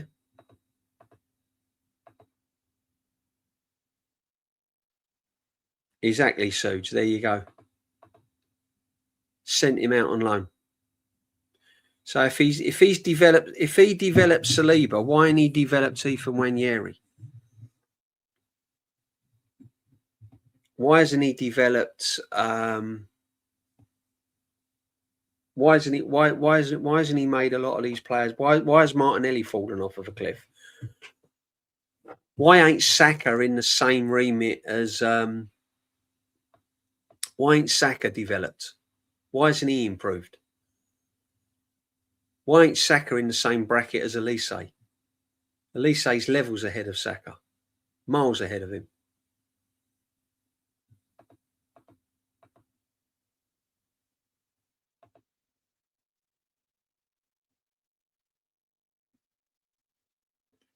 This is what I mean. It's like I can't think of a player that's absolutely worth hundreds and hundreds of millions of pounds under this manager.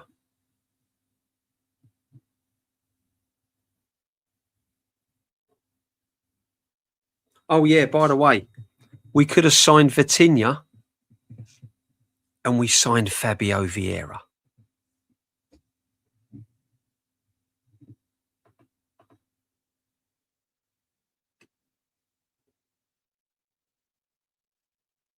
I don't know whether they can. This is what I'm saying. It'd be interesting to see if they can actually play a different style. I'm not sure they can, David. They're just set in their ways, aren't they? They're completely set in their ways. Saka never scored a hat-trick in the Premier League. Saka's got to start hitting the ground running next season. Saka's stats the last 2 years have been woeful. Since 2023 season, it's not been good enough. Not been good enough. Arteta didn't want Saliba. No, we was trying to get rid of him. He was trying to sell him. He was bought back by default. He was bought back because of injuries. If Wenger managed Saka, he would have been closer to Lamine Yamal and further apart. Exactly. Saka, they're the levels Saka should be at. When we're talking Elise, Lamine Yamal, we should be talking about Saka as well. And he's nowhere near it. He is nowhere near it. Saka scored a hat-trick in the World Cup and you overlook against France. That was a proper competitive game, was it? That third place playoff. What was it, 6-4? The game that no one wanted to play, not even the players. It was like a friendly. That's what it was. It was like a pre-season friendly with international footballers in it. I mean, come on, man. Really? You're judging Saka on a third place playoff game in a World Cup where one of the goals was a penalty. Okay. Let's have a look at Saka's stats, shall we?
So, Bukayo Saka, 24-25 season, 25 appearances, 6 goals, 10 assists.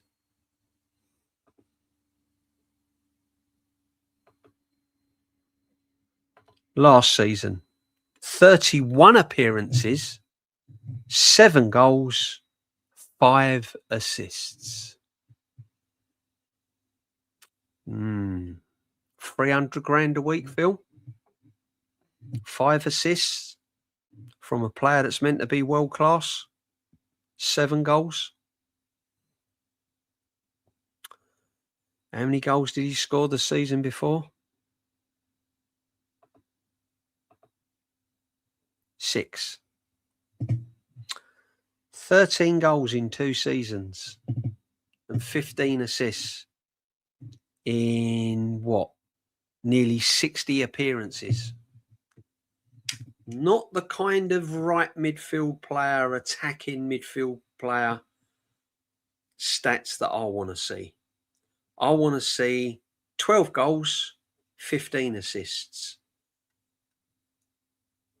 Minimum. Yeah. So he needs to step it up a little bit, doesn't he? I reckon. You got to remember that these goals here as well weren't all in the Premier League. I think he only got 4 Premier League goals. So he needs to get a move on, doesn't he? Because that, my friend, when you've got Gyökeres in front of you as a centre forward who scored 97 goals in a Portuguese league over 2 or 3 seasons, 5 assists is not really prolific, is it? Yeah. But, you know,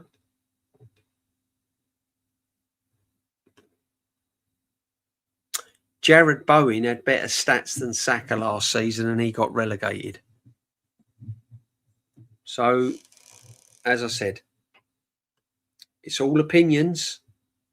But in my opinion, and watching Arsenal for many, many years and great players, that ain't good enough. Nowhere near good enough. But hey, what do I know? 50 years watching Arsenal, what do I know? He was injured after the season. No, he weren't. He just weren't good enough. 31 appearances. 31 appearances, 7 goals and 5 assists. 300 grand a week. I want better than that, Phil. Yeah? I don't mean to be funny. I just want better than that. I want Arsenal players to produce better than that. I think you agree with that, don't you? Surely. You're not sitting there thinking I'm happy with that. You can't be happy with that. I'm not happy with that. Got nothing against Bukayo Saka. I'm just from a football point of view, I want to see my attacking player produce better than that. Yeah. Who you want instead of him then because you ain't happy with him? I never said I wasn't happy with him. I said he's got to do better. I want to see Saka improve. I want to see him get better.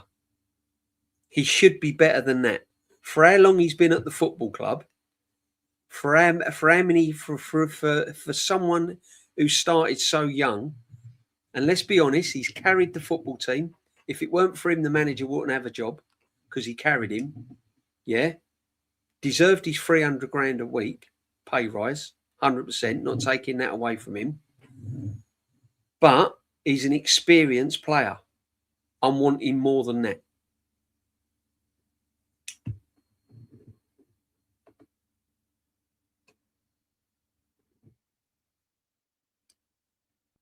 Phil, I know he's been injured, but he made 31 appearances. He made 31 appearances and he got 5 assists, 7 goals, 31 appearances.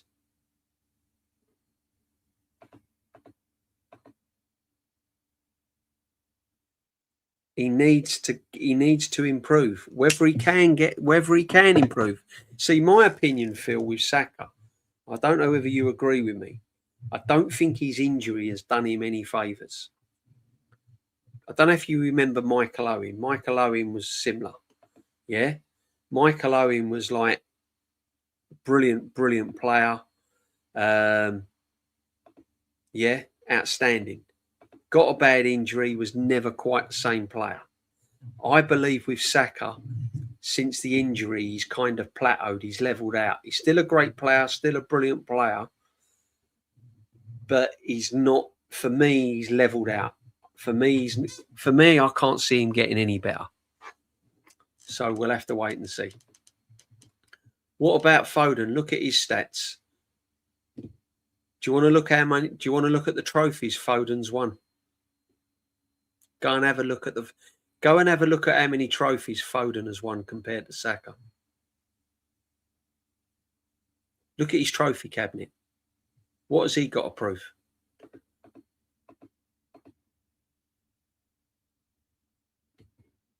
Yeah.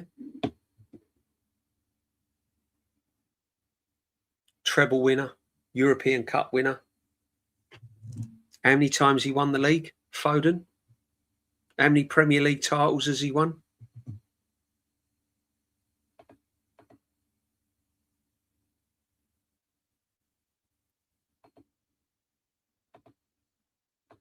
Exactly. You saw the Mourinho documentary. What did Frank Lampard say? Mourinho said you're the best player in the world. He said, but I can't class you as the best player of the world until you win trophies.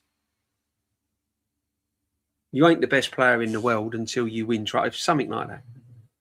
Yeah, you got to win trophies.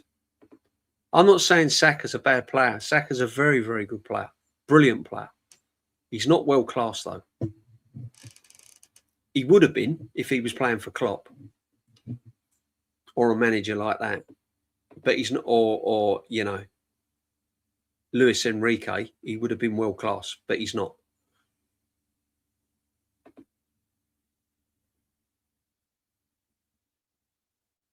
City are the most bent, corrupt club in history, getting away with murder.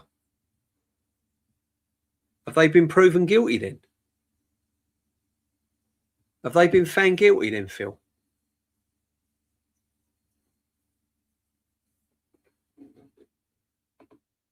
Because I'm not really commenting on it until the verdict comes on the table. If they get found guilty, then I'll make you right. But until then,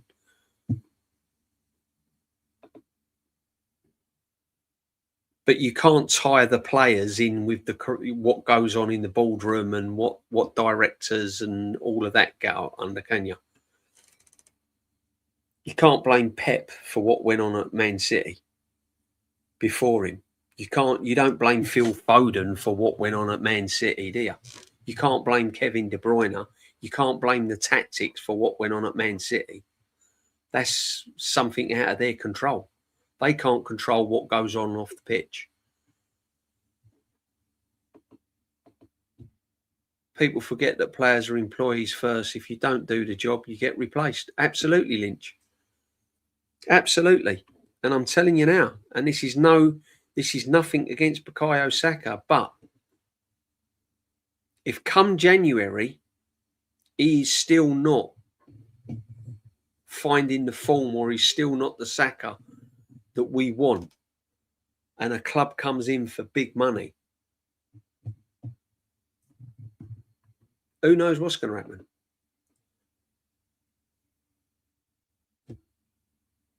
Name 5 right wingers: Elise, Dembele,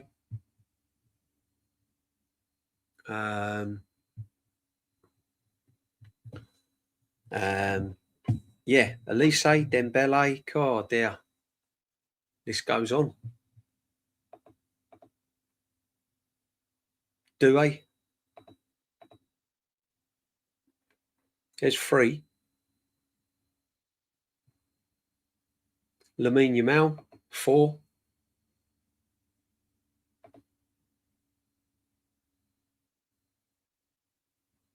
Doué. Saka. I mean, there's loads of players. I mean, he put him in the 10, didn't he, Phil? He put him in the 10 to try and get a tune out of him, and that failed as well. Yeah. Emery knew how to use attacking players. Exactly. Listen, I'm not knocking. Phil, you got me wrong. I'm not knocking Saka. I'm not saying he's not a good player. I'm not saying I want to sell him. I'm saying that he needs to improve. That's just my opinion. He needs to improve, Phil. You've got to agree with he needs to improve on what you've seen. You can't have a player that you're carrying. He's got to improve. He's one of the main players at Arsenal Football Club. He's got to improve. He's got to improve his output. He's got to score more goals. He's got to have more assists. He has to. Yeah? You know? I've named them. Elise, Salah. You know what I mean? Dembele. There's 3. How many more? Why do you need to know how many more players? Do you know what I mean? Diamond's a shout when he's on form. Yeah. Absolutely. Some people are even turn around and say they'd rather play Noni Madueke. You know what I mean? This is how crazy it is. They'd rather play Noni Madueke. He offers more. I've heard fans say that. It's crazy. Absolutely crazy. But you know, it is what it is. Barcola. You know?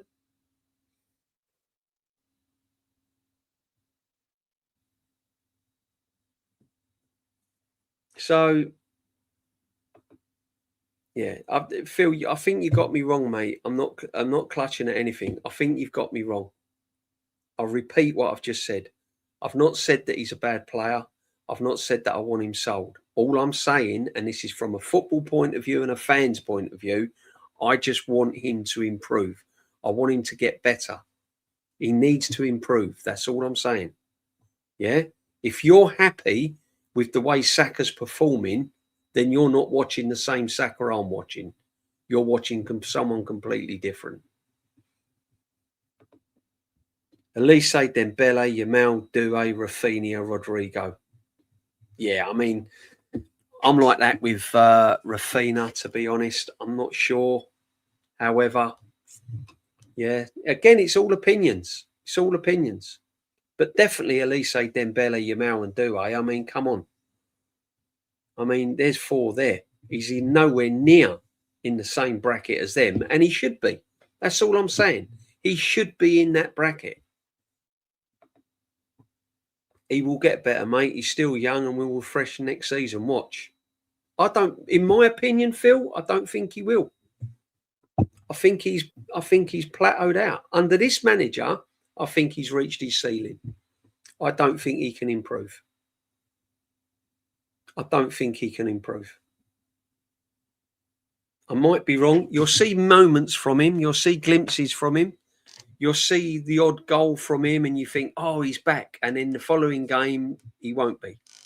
He needs consistently improve.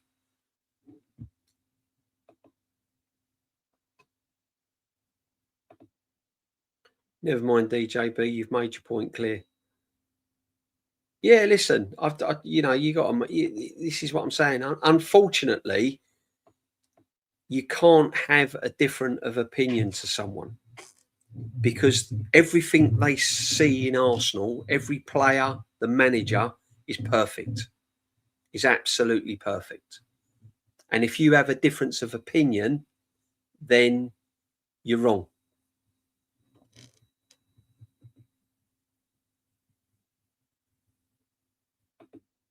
No, he hasn't. Because if he was consistent in the last 5 or 6 years, Thomas Tuchel would have started him in the World Cup semi-final.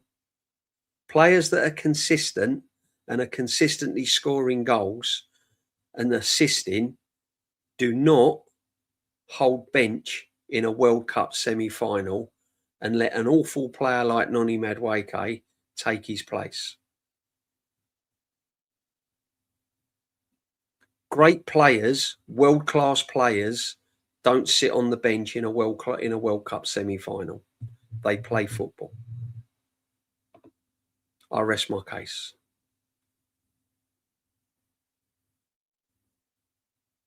No, I agree with you, Phil. Not many wingers have performed every year like Saka. On the whole, Saka has been pretty consistent, but in the last 2 seasons, he's fallen off. He hasn't been as consistent. Now, that could be since his horrific injury, where the manager was flogging him week in and week out, playing him in pointless Carabao Cup games when he didn't need to, playing him for 90 minutes when we were 3-4-0 up instead of bringing him off and resting him when he didn't need to, not rotating him properly and looking after him. That's down to the manager. Otherwise, he would have been even more consistent.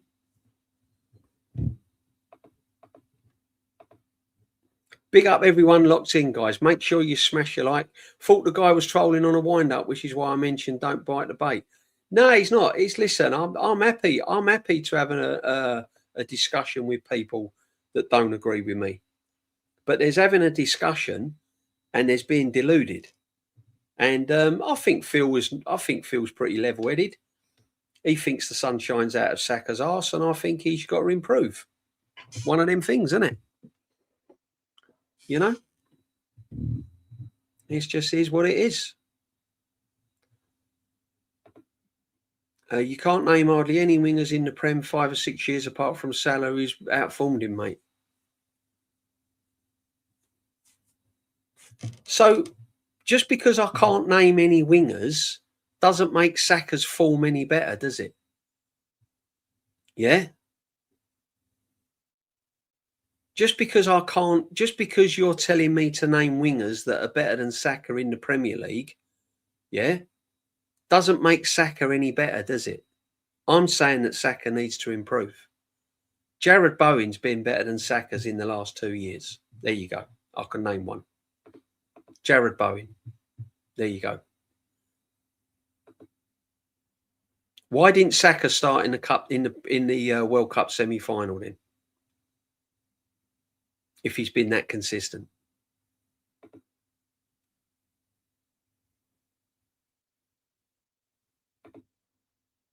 There's a reason no one is signing Bowen. Because he wants to stay at West Ham. He's made that very clear. No one's actually coming in for Saka either, are they? No one's trying to buy Saka off of Arsenal either. Even these right wingers, Semenyo, Minter, Bowen, Sarr, yeah. There's been a lot of players that have been better than Saka over the last year or two. 100%. So, lots. He needs to improve, bottom line. I go and watch Arsenal play, and I want my players to improve. I want the fine attacking third to get better. I want Saka to get better. I want Gyökeres to bang in 20-odd Premier League goals. The only way they're going to do that is if the manager changes the way he plays. That is it. That is it. What was that? They hasn't had a mind all along, a business mentality. Almost like the wingers haven't been that brilliant in the Prem in the last 5-6 years. I would play Ranieri right wing. I don't think Ranieri's going to get a start, mate. I think he's out. I think he's gone. I think he's gone. I don't think Ranieri's going to play, to be honest. Now, I agree with that, Phil, 100%. He should be sacked out of that semi-final, 100%. Can I ask you a question, though? What was the difference of Tuchel's semi-final in that World Cup and Arteta's final in the Champions League? What was the difference? There wasn't much, really, was there? So why aren't you saying Arteta should be sacked after that Champions League?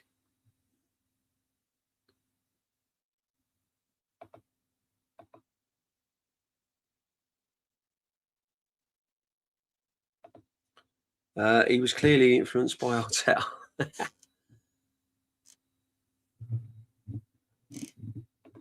Phil, I've got respect for you, mate, but don't come on here and talk bollocks, please.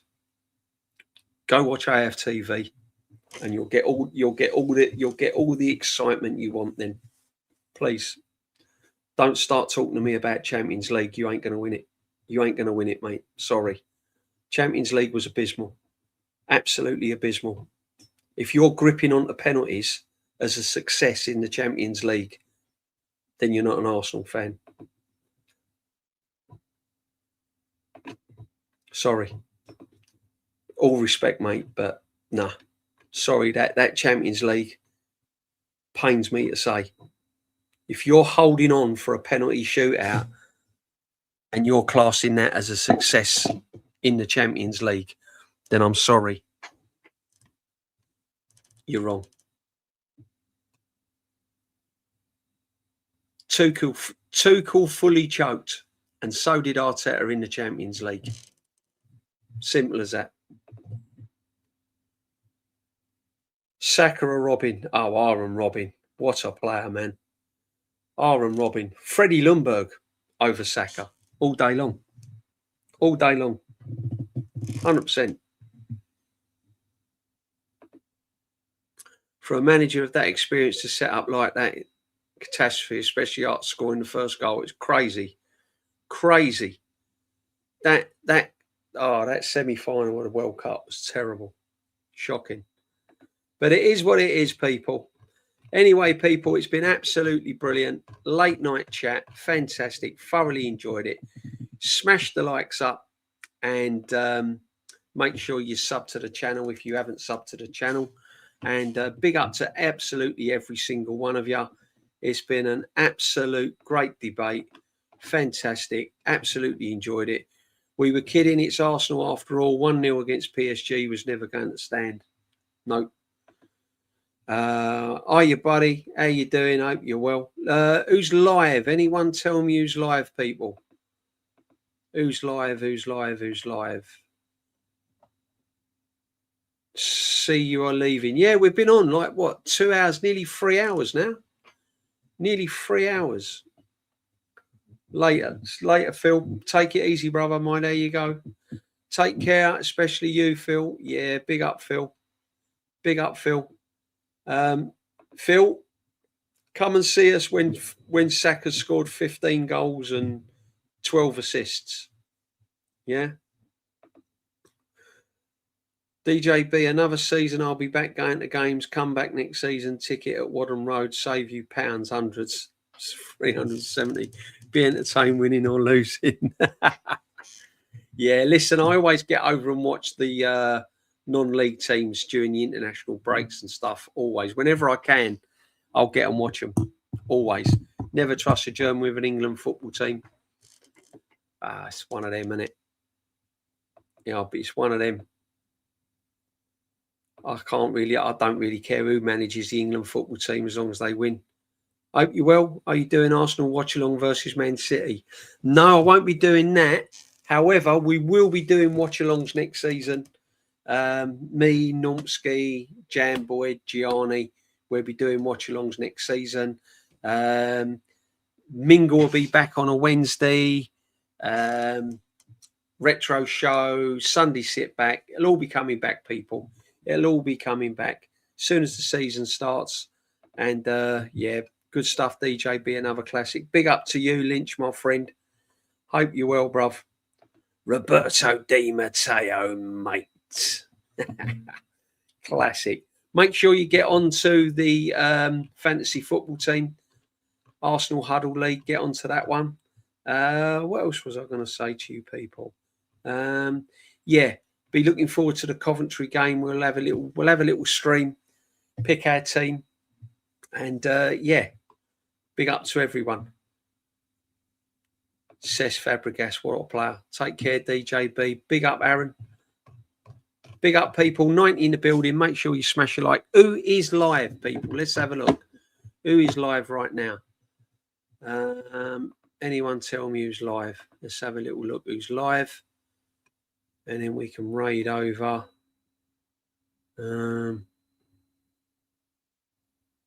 Yes, Community Shield kickoff transfer rumours. BBK is live. Wicked. Okie dokie. Right, let's do this. We're going to raid over to BBK.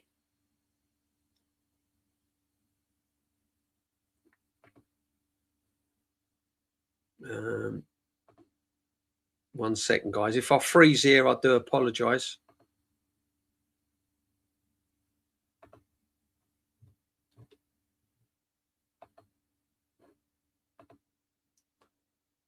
Where's the BBK, man? Where's the BBK, man?